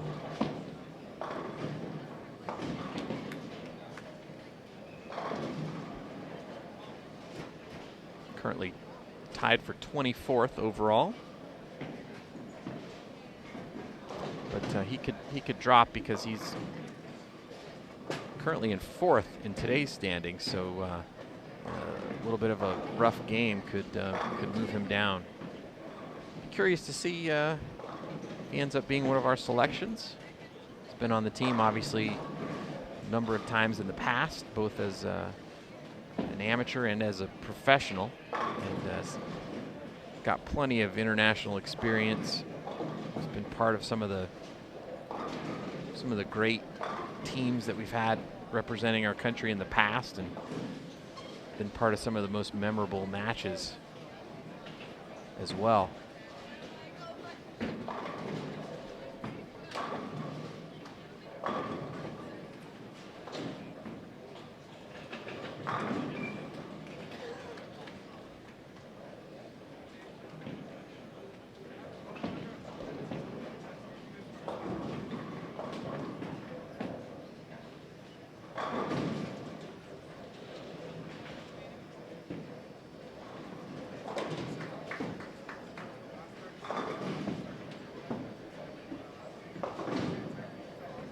Jacob Kirsten having a little bit of a rough time on this pair.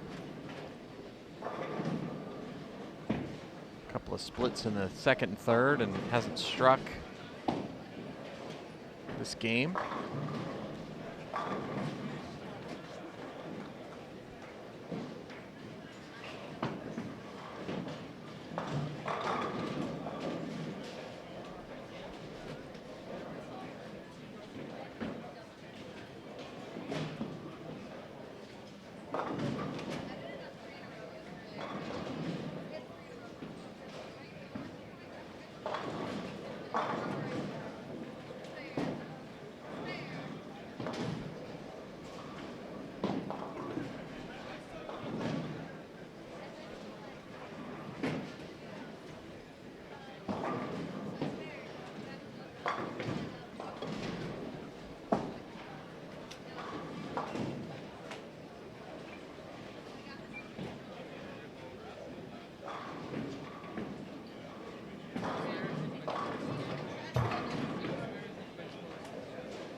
Good shot there from Peter Burgos.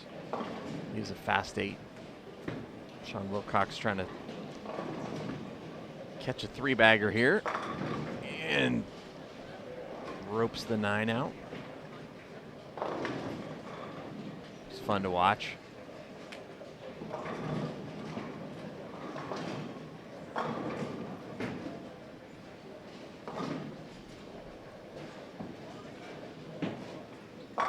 Bidwell's string ended at 5 last frame, and then he missed an easy spare. But back on it there in the 7th. Can still shoot 267.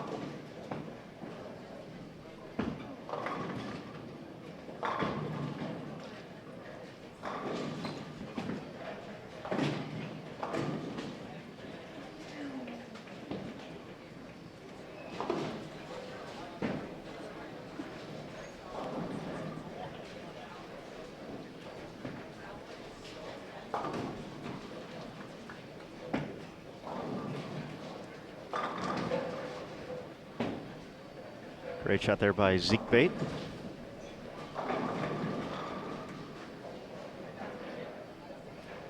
Making it 4 in a row after an open in the 3rd frame. I think that's his only miss so far.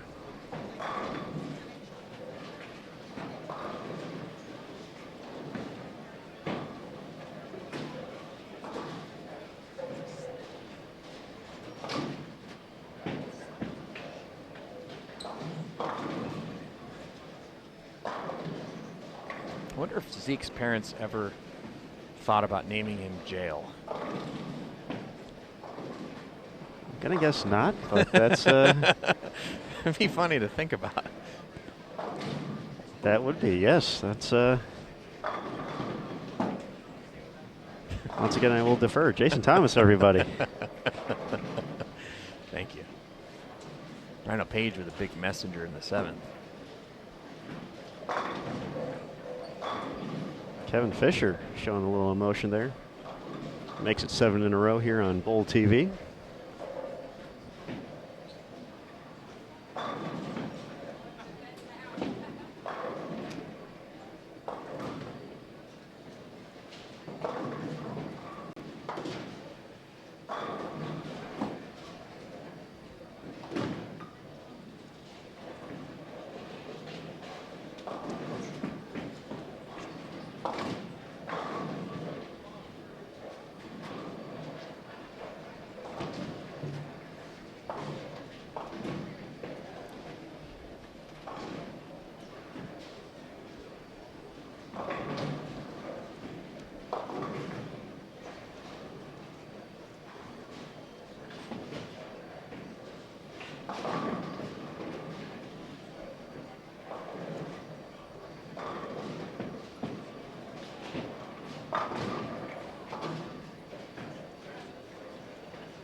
Burgos with a strike after flagging that 4-7.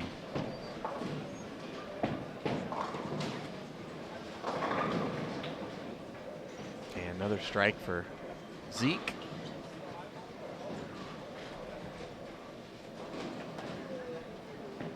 Got a couple of good strings on that pair. Kevin Fisher also has a string. Possible 290. Big number here. Coming down the home stretch. These guys, once again, not too far off the pace, but probably not necessarily in the automatic bid company coming into today. Needed big days just to kind of maintain and hopefully move up a spot or two.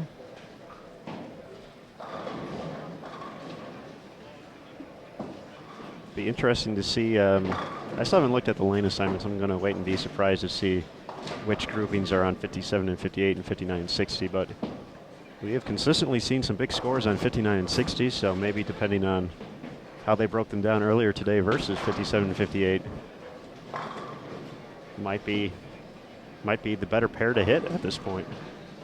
Definitely tough to say, not having thrown a ball, but just looking at the scores throughout the day. It seems like the thing I've noticed is that on 58 there's been a little bit of a hang spot, and you might be able to figure it out. I mean, obviously we've seen some people bowl some decent scores on that pair, but it's really a matter of how quickly you can figure out that hang spot, because you throw 2 or 3 good shots and they 210, and then of course whether you 210 or just 2-pin makes a big difference as well in score.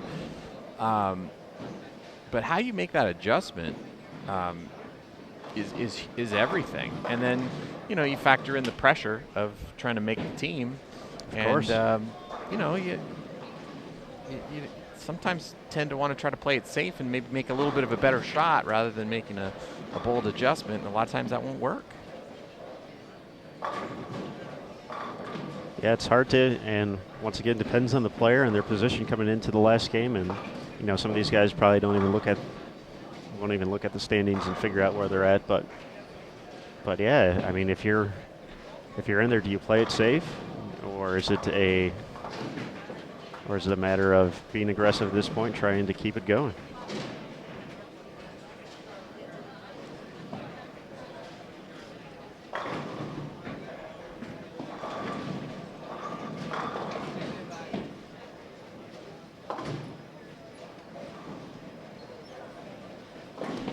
All right, 10th frame is going to be underway on 59 and 60 in just a moment. Zeke Bates going to finish up his 9th frame as Chris Colella will step up on 60 in a moment, working on a double.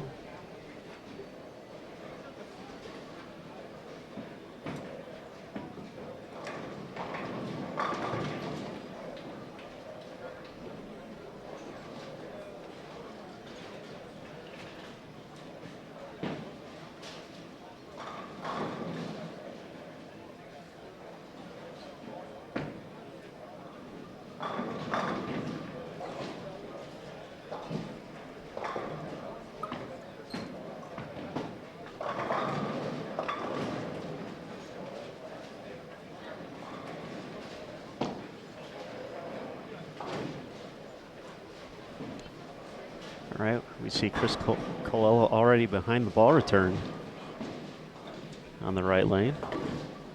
He can shoot a pretty big game here. 245 with the three-bagger here in the 10th. Good shot there. Just can't get the 6 to bump out the 10.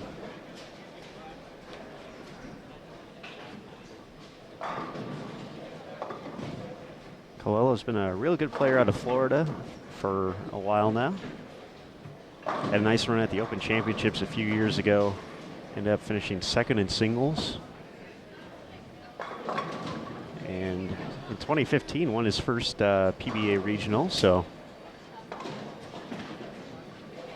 certainly making strides. And of course his spot on Team USA in 2015. Getting that expert tutelage underneath the great minds of Rod Ross and Kim Terrell-Kearney. Yeah, and plus being around all the great players, you know, you get to spend a year with Chris Barnes and Bill O'Neill and Tommy Jones, and it's usually a good recipe for improving. Those guys are all right. They're also very helpful as teammates. You know, they're very open with information and sharing and trying to get everybody on the team better. So it's just a huge opportunity for a young up-and-coming player to be able to make the team.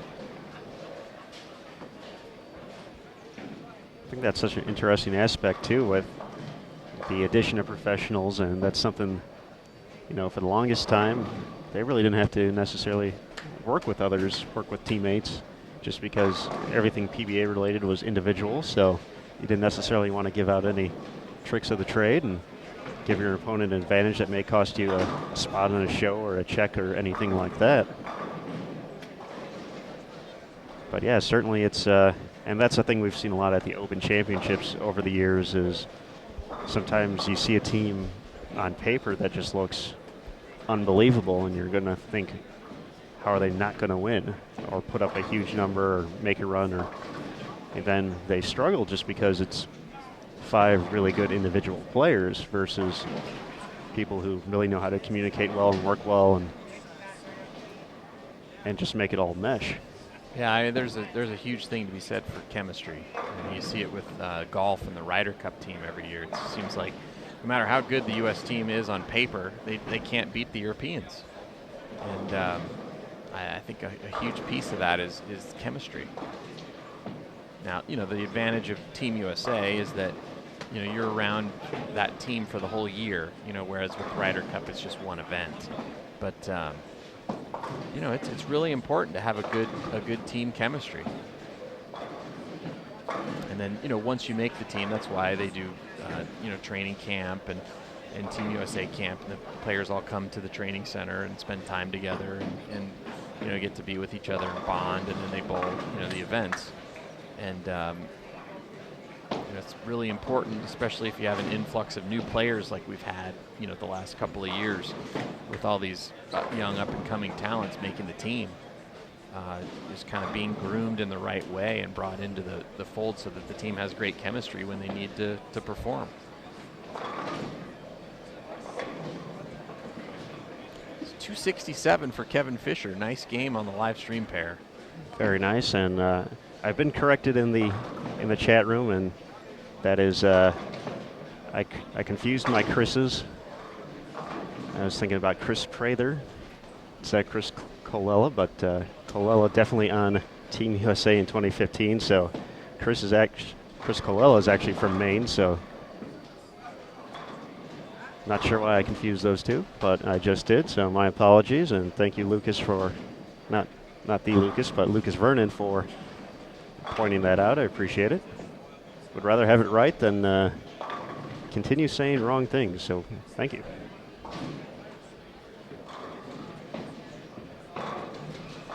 I wonder if Lucas also could tell us how to pronounce all these names. That would help. This pair was a little bit easier. It was so easier. Yeah. Wasn't as much of a reach. So It's Peter Virgos with a little bit of an up and down game there. 188 is his final score. And speaking of up and down games, Devin Bidwell started with the front 5 and might not shoot 200 if he misses this 4-pin. And Rhino bailing this game out. Huge possible 225 if he can fill it up in the 10th. I mean, that was just absolutely huge for him. definitely a nice recovery after a few miscues earlier in the game. We're almost pushing 1,000 viewers live right now, so big thanks to everyone for tuning in here to Bowl TV. We certainly hope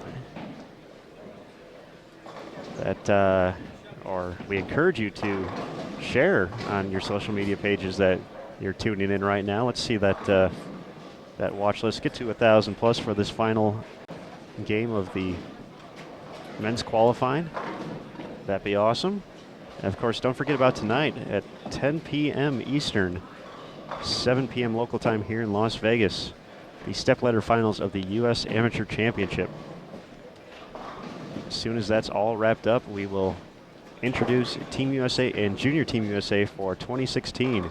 So that'll be all continuous on one stream. So we will we'll keep the cameras running. That's going to be a good time. So definitely looking forward to that and seeing who's going to be representing the United States in international competition later this year. All right, Aaron, I'll put you on the spot here. Does Rhino make the 710 here? That would be awesome. I saw one on live stream earlier this year, so Come on. why not? Oh, wow, that was close. I just had a feeling he was going to give it a run. He had some, I think he had a little bit of aggression in that one. That jumped a little bit. I actually couldn't see when it hit the pin from where I'm sitting at because Rhino was standing in the way, and when I saw it bounce out, thought it just happened again. We actually saw Cameron Doyle pick it up at Junior Gold this year, and your reaction was quite similar to that of Lucas's, so I'm equally scared at both moments. So, Well, you see it from time to time, you know, especially with people like Usku Palermo. You know, it's almost not even fair predicting he's going to make a 710 because he probably makes it half the time. But yeah, we've seen Rhino make a big 4 on extra frame a few years back, and anyway, it's just always fun to see him give it a run.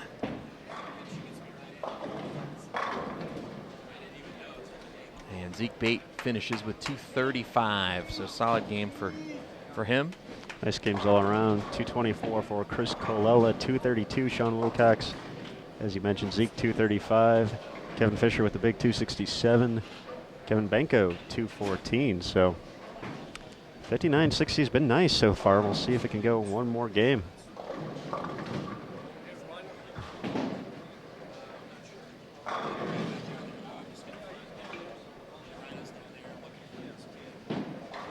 So Jacob Kirsten and Charles Easton will have, or Easton, excuse me. Finish up game 5 for us here on Bowl TV.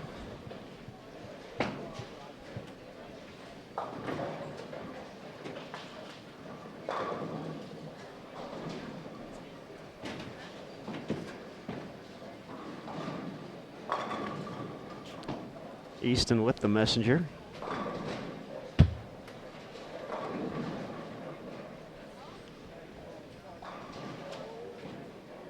Let's look at the 216. Jacob looking to take care of the 245. He can max out at 178. Rhino Page, 212. Peter Virgos, 188. And Devin Bidwell, 204.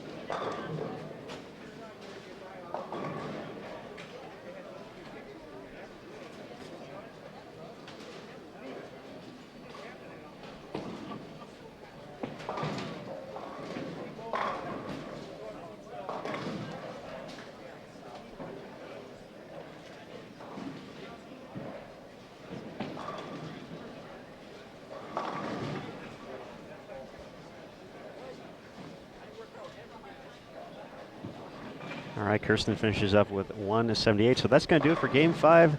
The all-important final game will be featured right here on Bowl TV. We're going to have our competitors at the top of the standings joining us. We'll do some math. Some of it may be incorrect, but we'll still going to try and figure this out on the fly as best we can. See who's going to earn those automatic spots on Team USA. Coming up next here on Bowl TV. Thanks again for tuning in.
And welcome back. We are in our final game now of qualifying for the 2016 USBC Team USA Trials. I'm Jason Thomas, joined by Aaron Smith.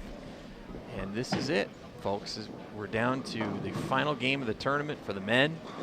And after this game, we'll know who our 4 automatic qualifiers are for Team USA 2016. We'll also know our stepladder finalists for the National Amateur Championship, which will come up later this afternoon after the women complete their final round of qualifying. Really a star-studded crew that we are joined by here on 57-58. We have our overall tournament leader, Marshall Kent. He's joined by Cameron Doyle, Zach Hattori, Chris Vi, and Jeff Fair. Over on 59 and 60, AJ Chapman, Rob Gottschall, Anthony Simonson, Andrew Kane, and Ronnie Russell. So these were our top 10 bowlers overall coming into today's final round. And as soon as we have standings through our 5th game, we won't waste any time letting you know. Wow. We won't see Marshall Kent miss a 10 pin by that much very often.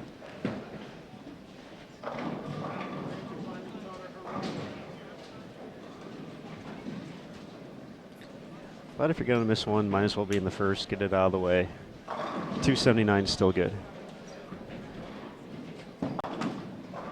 Ronnie Russell leaves a big, ugly 10 pin with the messenger in front of it.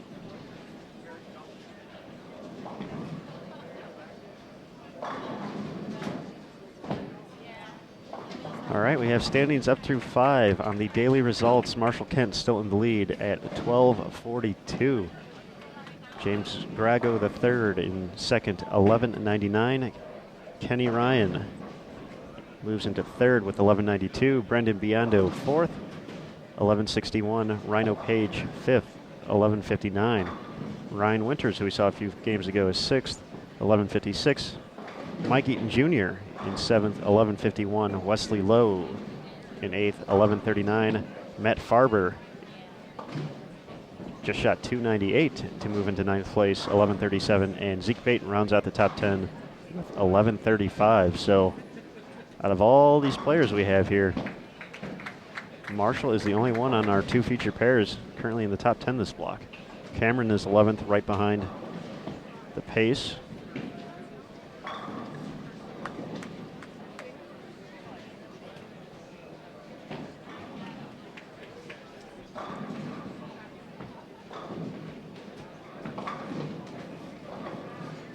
Now looking at the overall standings, Marshall Kent still in first, 37th with 37 points. Cameron Doyle with 51. Then there's a big jump between those two and the rest of the field. AJ Chapman currently holding on to third with 82 points. Rob Gottschall in fourth, 89 points. Chris Vi, first one out if it all ended right now. He's at 93 points. Andrew Kane in sixth with 102. Ronnie Russell in seventh with 116. Anthony Simonson in 8th, 117. Wesley Lowe, 126. And Matt Russo jumps into the top 10 for the first time with 144.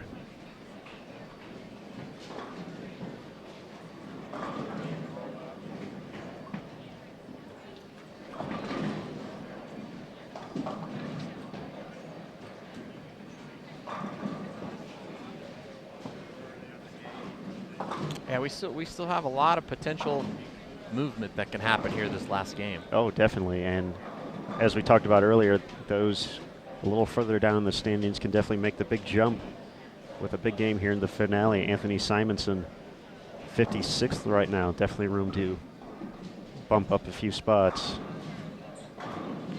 Chris Vi, 49th on today's block.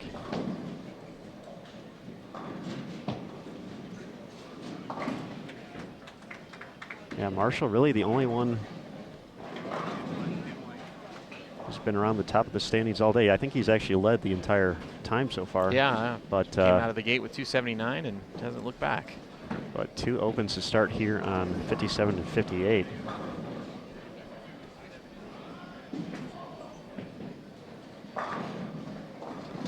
So here's the question: can he maintain enough to keep that first spot? Then if that was the case, no matter what Cameron did, Cameron could move all the way into second, and that wouldn't be enough points. So for Marshall, can he hold on? For Cameron, can he bowl a big enough game to jump a ton of spots here? That's for essentially the team trials champion right now. This is a 2-horse race.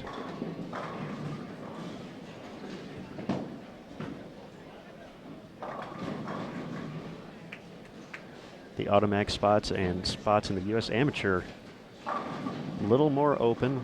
Top 3 on the amateur side right now: Doyle, Chapman, and Gottschall. Great shot by Cameron there.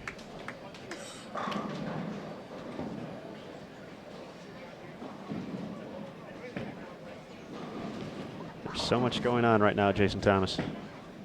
Pretty awesome.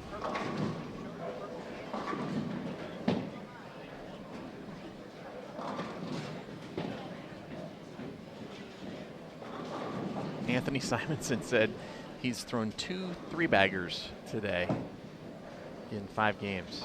And they were both in the 10th frame. But he's you know, kind of hung in there, has been consistent, hasn't had a game under 200. And if he can pop a big one here, could move up quite a bit on the standings.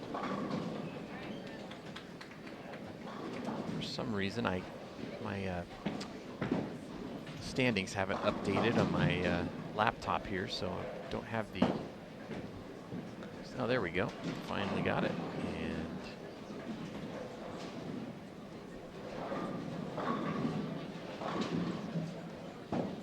doing some math right now in my head.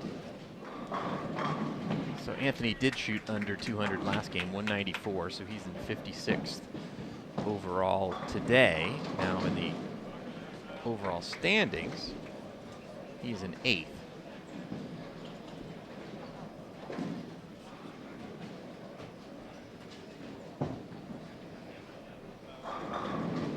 All right, these guys not shying away from the moment. We definitely have some good starts here. So much can happen in just one game.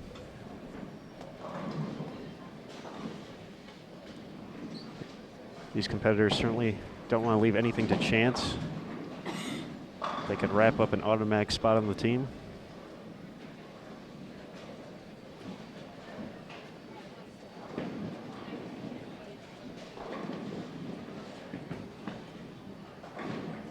The National Selection Committee all around us.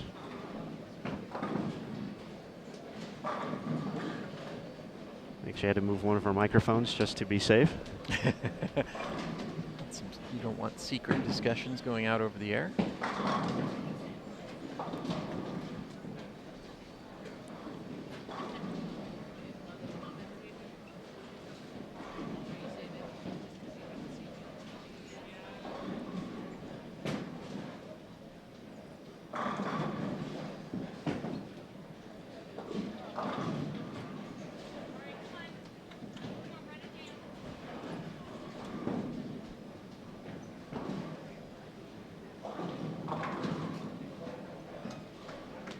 Ronnie Russell with an early double. We've kind of talked about it, Jason. We've seen the scores just in general be bigger on 59 and 60, with just how the day has transitioned and patterns broken down. Will that be possibly enough of an advantage for one of these guys to just jump the field here and move into one of those automatic spots? Yeah, definitely. I mean, that's always a consideration in professional events when you have your position round and where you get matched up and which pair you're on. Sometimes it's just the luck of being on the right pair at the right time.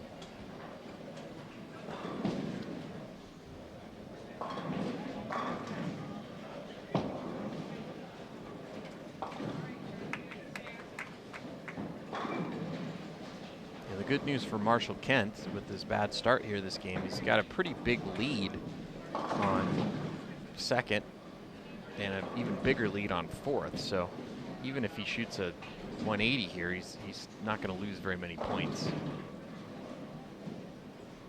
Marshall definitely in the enviable position here.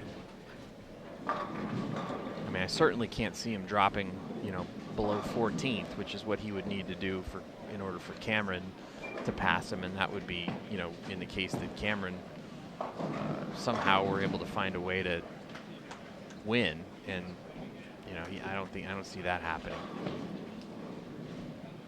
Especially now that best he can shoot this game is 270. Definitely see a lot of strikes around us here as well. We kind of have the next group on the pairs to our right and to our left, so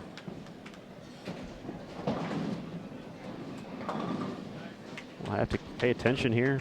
Michael Martell, a pair over to our left, has the front four to start. Deron Booker has been bowled awesome the past 2 days, 3 in a row. Wesley Lowe with 3 in a row to our left. Matt Russo, who just moved into the top 10 bowling well, also starting the last game with 3 in a row.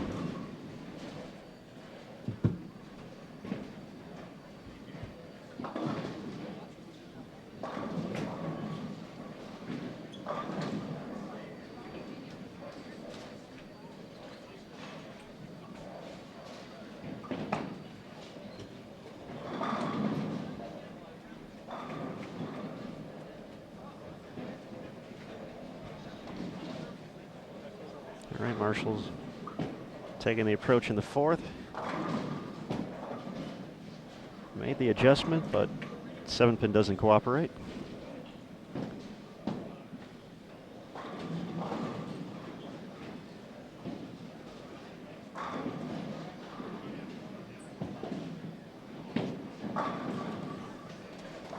Wesley Lowe throwing some serious strikes off to our left. Kid's not too bad. No, he can't really go much higher. He's currently 8th overall on today's competition, and he can move up 7 more points, which might not even get him another spot. But he wants the selection committee to see how well he can strike here this last game. Nice shot by Zach Hattori. Zach's had a tough day, but has bowled a fantastic event overall. He can pick up a lot of points here this last game if he can shoot something big. Certainly so. And we definitely got to look at a few of these guys who are right around that top 4 number, who on the overall day are very close. Andrew Kane in 23rd at 1105, AJ Chapman at 1100 even, Ronnie Russell at 1097, Rob Gottschall at 1096. I mean, that's 4 of these guys are within 10 pins of each other for the daily. So one big game can definitely create a little bit of separation and make it, and you can add pressure on everyone else as well. But going back to one of the things you mentioned, you know, the level of competition bowling with seems to be bringing out the best in these guys.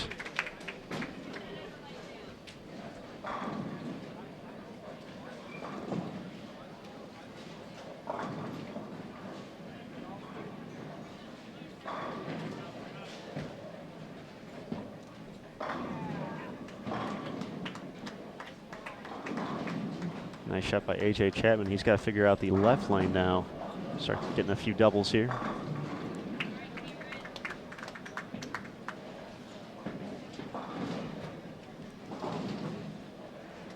How do you pick if you're the National Selection Committee? I mean, it's hard. It's you know, they've got an unenviable job ahead of them.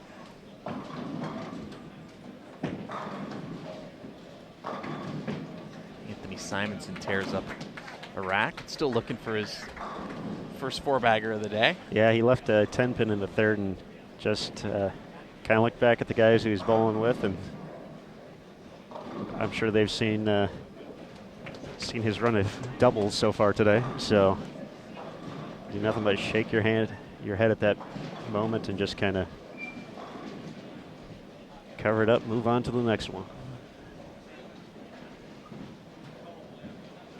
Andrew Kane still has a chance to sneak into the top 4.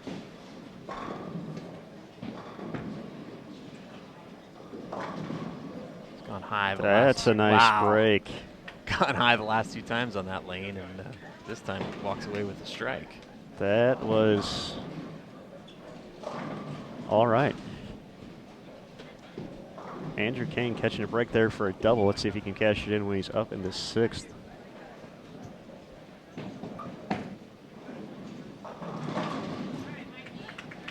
Boy, it's going to be close for those last 2 spots on the team. You are telling me. It's I'm not even going to try and start doing math, but we can speculate all we want. There's still 6 players alive for it, basically.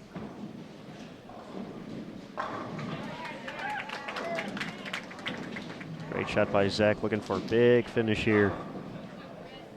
Hoping to kick things off 3 in a row afterwards. Zach just said that might have been his first 3-bagger of the day. Zach in 125th for the day, so sky's the limit this game. Got to go for it all. Rob Goschel, 4 out of 5. Yeah, I mean, if he can take it off the sheet, shoot 270, that could get him in the 50s, which would shave 70 or so points off of his total. All of a sudden, he's in the low contention 90s for right the top there. 4, yeah.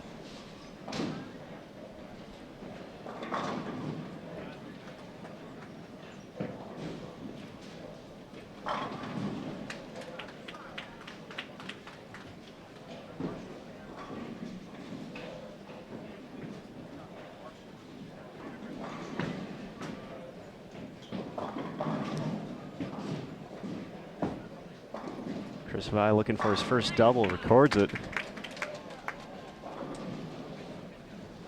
He definitely has some space to move here in 49th, entering the final game. All right, Anthony Simonson with the double, another double. Just talking to Rob Gottschall, 2/3 of the way there. Great shot by Cameron.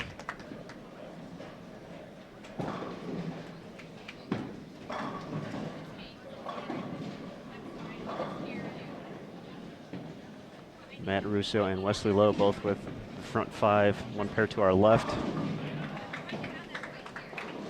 Chapman still having issues on lane 59.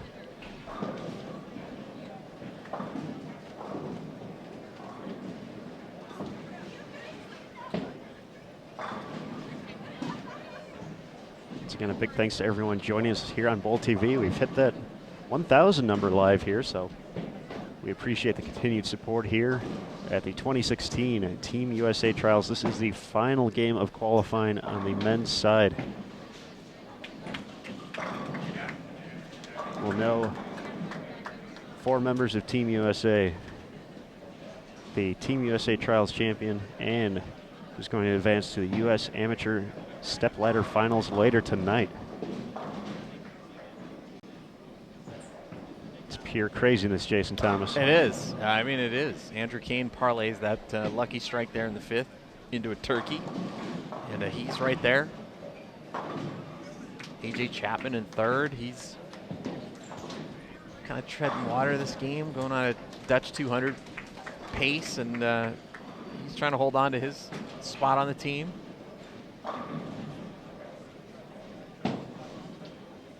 Rob Gottschall right there. Got a good game going. He's currently holding down that 4th spot, trying to fight off Chris Vai and Andrew Kane and Ronnie Russell, Anthony Simonson. And then, you know, you've got Zach Hattori and Jeff Fair, who can maybe backdoor their way in with a couple of big games as well. Saw Rob Gottschall, and we saw it on Bowl TV as well back at the 2015 Open Championships in El Paso, Texas. We saw Gottschall deliver 2 of the clutchest strikes you will ever see, with his whole team needing him to get those 2 strikes to take the lead in what ended up being the winning score. So he certainly knows how to throw it when the cheese is on the line. Comes in a little light there, though, leaves it 2-8.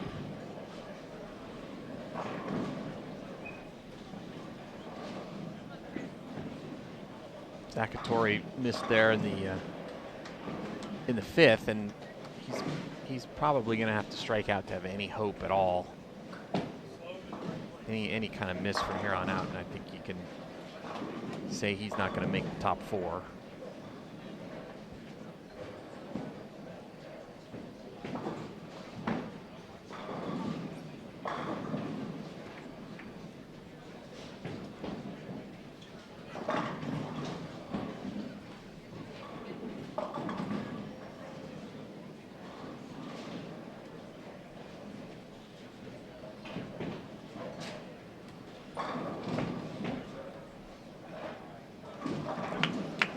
Just enough on the spare for Gotchel. Says, What? What's everyone worried about? Yeah, I knew I had it. It's like piece of cake. I knew that was going to come back. It's fun to watch these guys interact too, where the cameras aren't necessarily catching them. Just as big as this moment is, they're still conversing with each other, having a few laughs here and there, and trying to keep everything in check.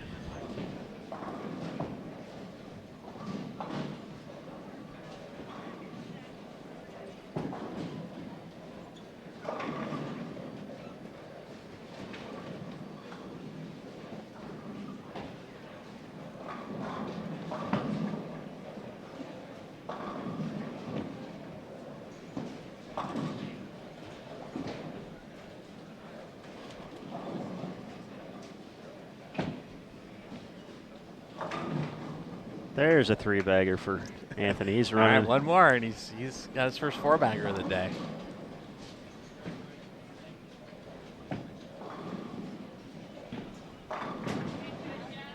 Jeff Fair keeping his hopes alive. Still shoot 268. But almost see them all, and Jeff's just had such a great week. But tough to see him fall out here in the final day. But hopefully he's got one more big game left in him after these 5 days of competition. I mean, that's a factor as well that would go into the selection process. You know, even if you miss the team by a little bit, if you put a big game on here, the last game when the pressure's on, that might be enough to get you on the team, because, you know, the selection committee says, hey, look, this person can really shoot a big score when they need it at the absolute most critical time. And that's definitely a factor going in. That's the kind of player you want on your team. Andrew Kane drills another strike there for a 4-bagger. Just living the dream. The lone left-hander in our final pairing. He's going to take advantage of the nice break in the 5th frame. Rolling that was actually a 2-pin that he knocked out, so.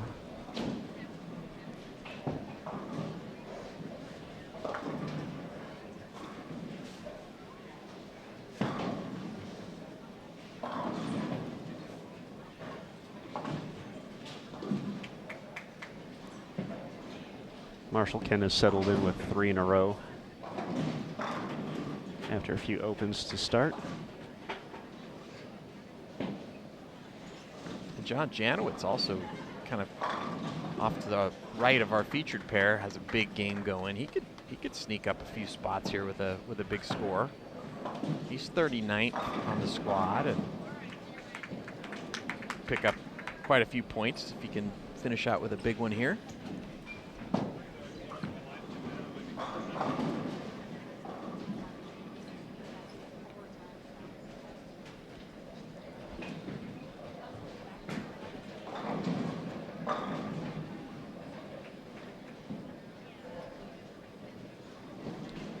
Question about the left-hander on 61 and 62. That is Michael Martell from Brooklyn, New York.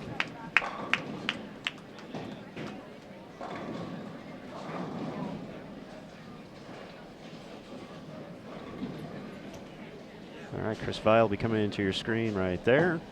Looking for 4 in a row. Catches a break, leaving only the 6-pin.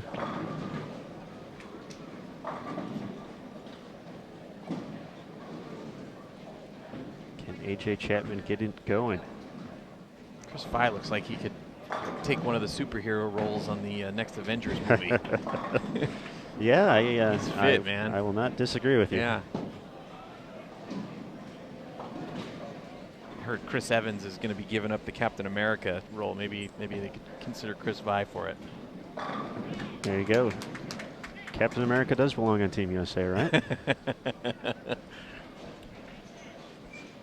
All right, Anthony Simonson, huge shot here. Can he get his first four-bagger of the day?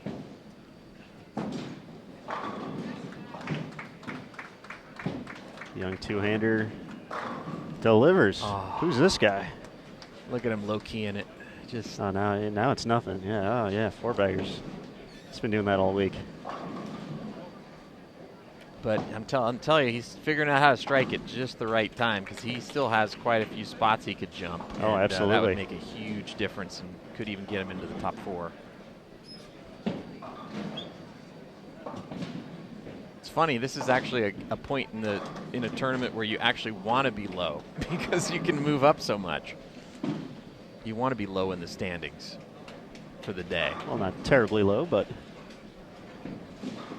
I mean, like someone. what happens if you're Wesley Lowe, though? Exactly. Someone like Wesley Lowe, he's 8th already. He can't really go up that many spots. So. I was just referring to him having the same last name. So. Oh, right. And Wesley finally missed off to our left. He's at the front 6. Andrew Kane adds another one.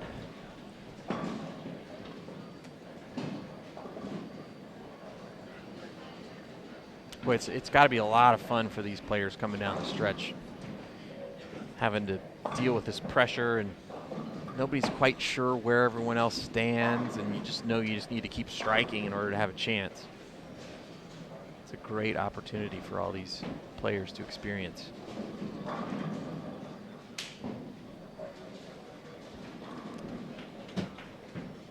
Chris Vi steps off. Player over to the right had a big reaction on a messenger, so Chris Vi Just happened to be that quiet that it got. It was louder than normal. Wow, Wesley Lowe is throwing some messengers.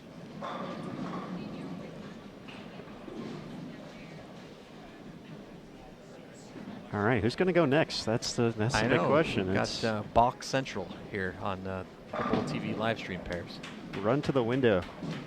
Can Marshall Kent complete a shot here?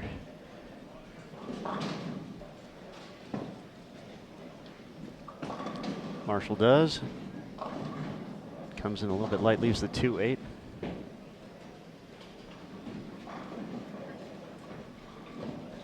Matt Russo up on 55, looking to make it 8 in a row.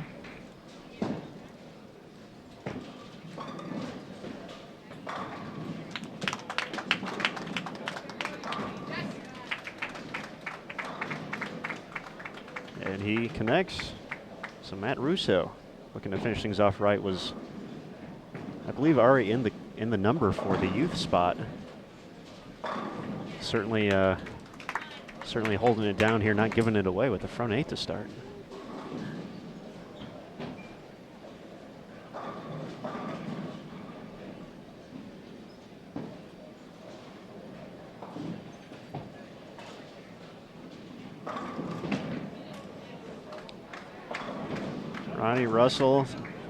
Ronnie Russell saying his trip 9 turned the lights off. We have a few lights dim over on the high end of the house. It's not an opportune time for such an event.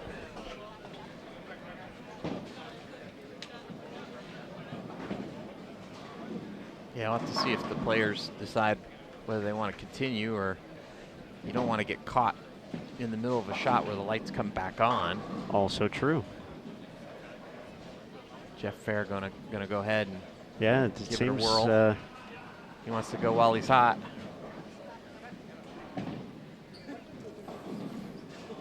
Ooh, just fell out of it a little bit, which got it right a little too quick, and ball checks up 4 pins. And I think that's probably going to do it for his chances.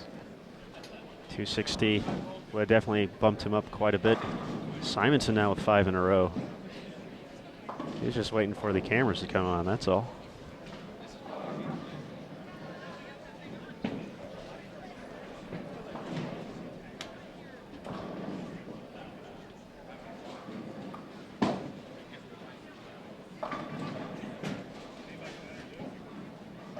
All right, Andrew Kane, 7 out of 8 to start.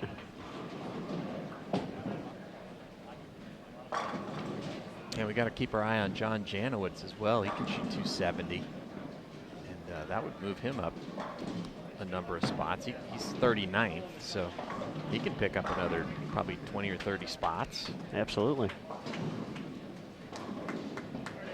Cameron leaves a ring 10 on in the 8th frame, and it's looking more and more like Marshall Kent is going to be our Team USA Trials champion.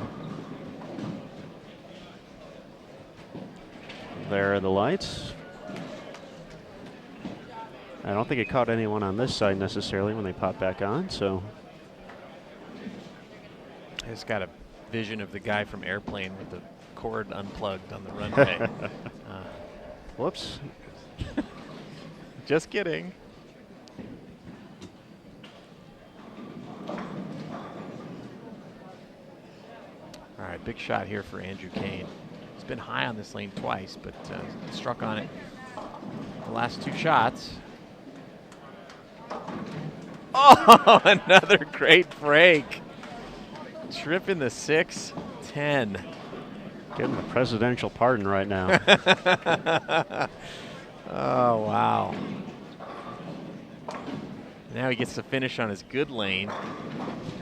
And if he can strike out, it's really up to the guys ahead of him whether or not he makes the team. That's true. And just a quick note, off to our left, Matt Russo split in the 9th frame. So his run at perfection is over. But yeah, Andrew was in the,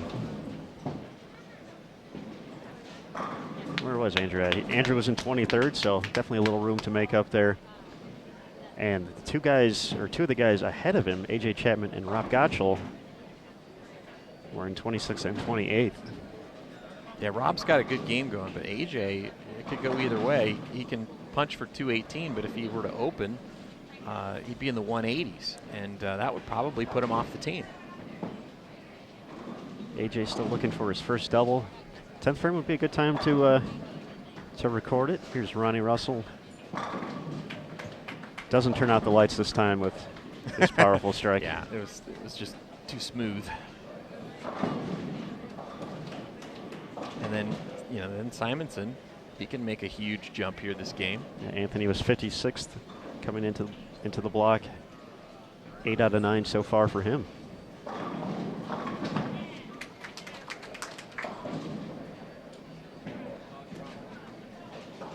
It's got a possible 267. Simonson delivers again.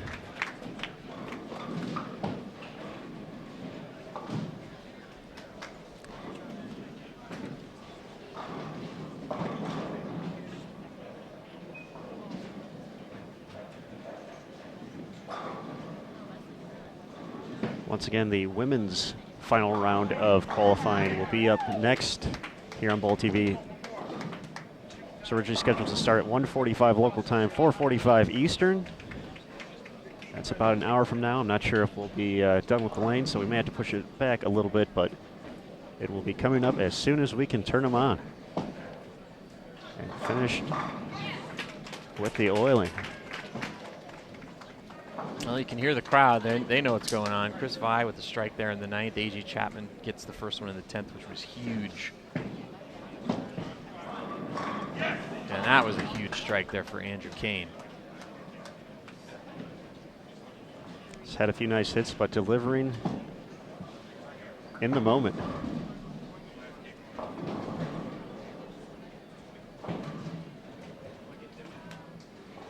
Cameron was 11th coming into this game. Definitely a few struggles, but I think he had a big enough gap on everyone else that Still might be in pretty good shape for the automatic bid. Definitely for the youth side. Yeah, I think he's bowling a decent enough game this game where he's not going to drop 30 or 40 spots. Yep. So I think he's safe. Andrew Kane looking to get into the 270s. Gets it. And again, that's so big because finishing with that big game that last game, it shows the selection committee that you've got what it takes when it comes down to pressure situations. Did everything he could. Janowitz also just off to the right there, throwing the first strike in the 10th. He can shoot 270. Never count out Double J. Chapman in the books at 206. Clean game for him, but only able to find the one double.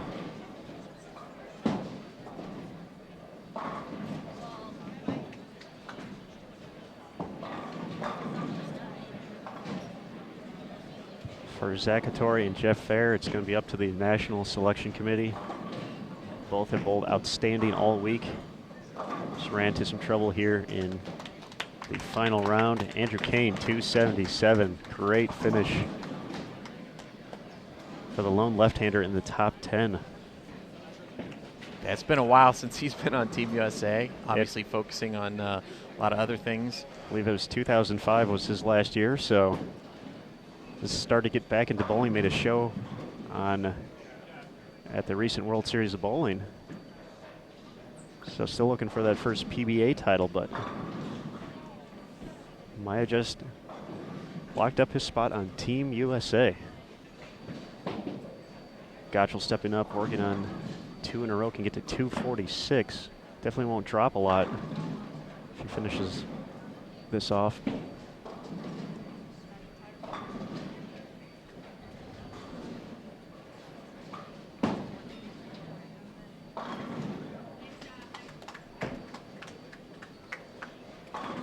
Oh, wow. Goodness.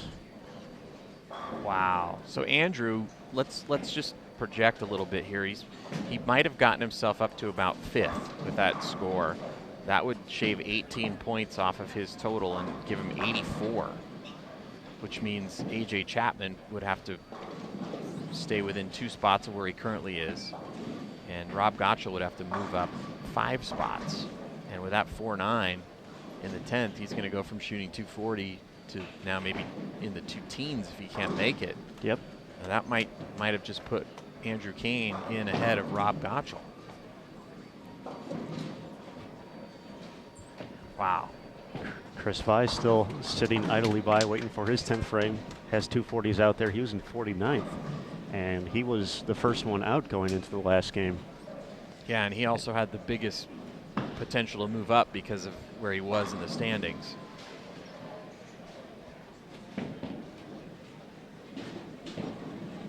But then you can't, also can't forget Anthony Simonson. He's got a lot of points that he could pick up with a big game here, and he can still shoot 267. Oh, wow. Goodness. Boy, it's gonna be a be rough close. 15 minutes for Rob waiting for those final standings to be posted. Absolutely. He's bowled unbelievable all week. Had a phenomenal 2015 on the lanes.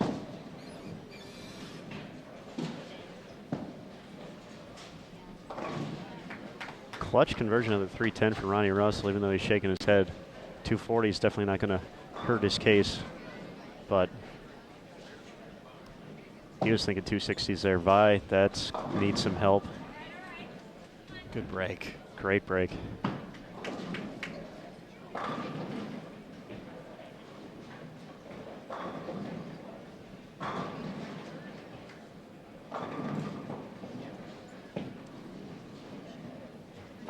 .220 still might be enough to move him up a few spots.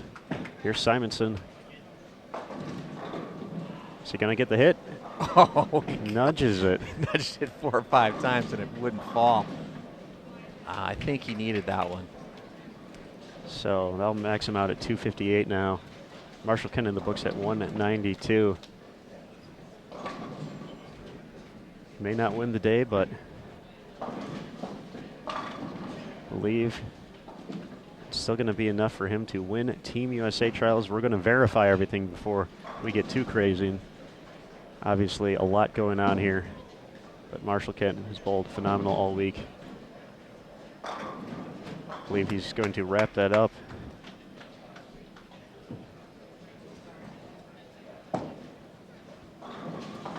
Ronnie Russell finishes with 245. Rob Gottschall ends with 210. Marshall getting some hugs here off camera. Definitely a big moment.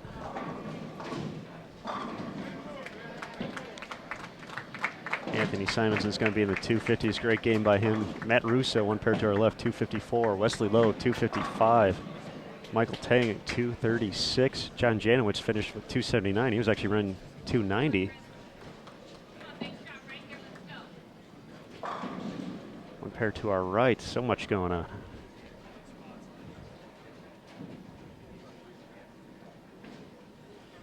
So all we can do is speculate right now. But as soon as we find out, we will.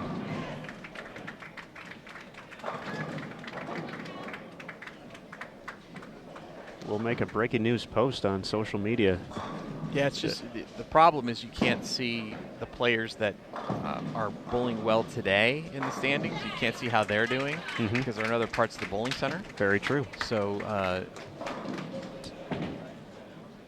the players know how important it is and what they need to give themselves a chance to make the team. But then you're just going to have to wait until the final standings come out before you know for sure. That's why this next 15 minutes is going to be painful for a lot of people. Absolutely. A lot of great weeks, though. Simonson finishes up 256, so his biggest game of the day. Vi finishes up with 228. Cameron doubles, he can get to 205. That was a pretty big finish there in the 10th for Cameron. Open there might have had him having some nervous moments, but with that double, I think that pretty much locks him in that top 4.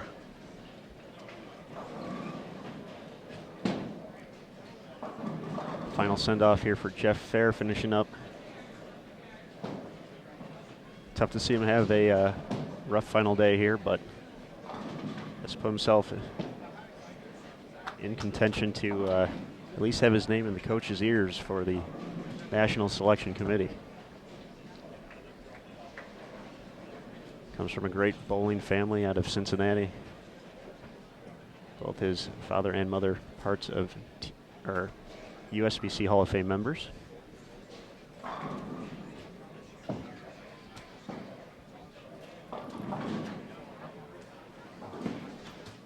Yeah, super nice guy and had a great week. Just, had,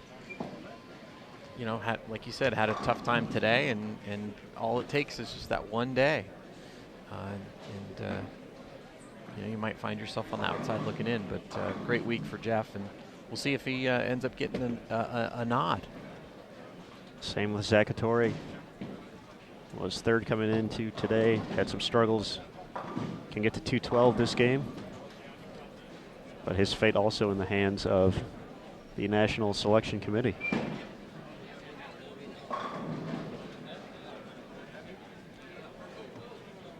All right, going to be a lot of buzz in the bowling center here, waiting for the women's squad to start, and a final look to see who's in the top 4, and of course, who won Team USA Trials.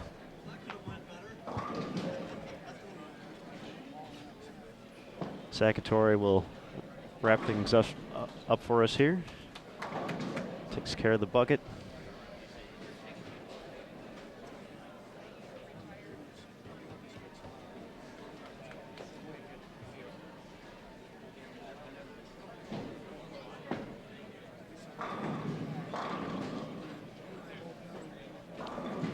All right, Jason Thomas, just a reminder, we'll be back as soon as possible with the women's final round of qualifying. Hopefully it's just as exciting as this. I would imagine it to be so, as Zaccatori finishes up with 209. Great event for him.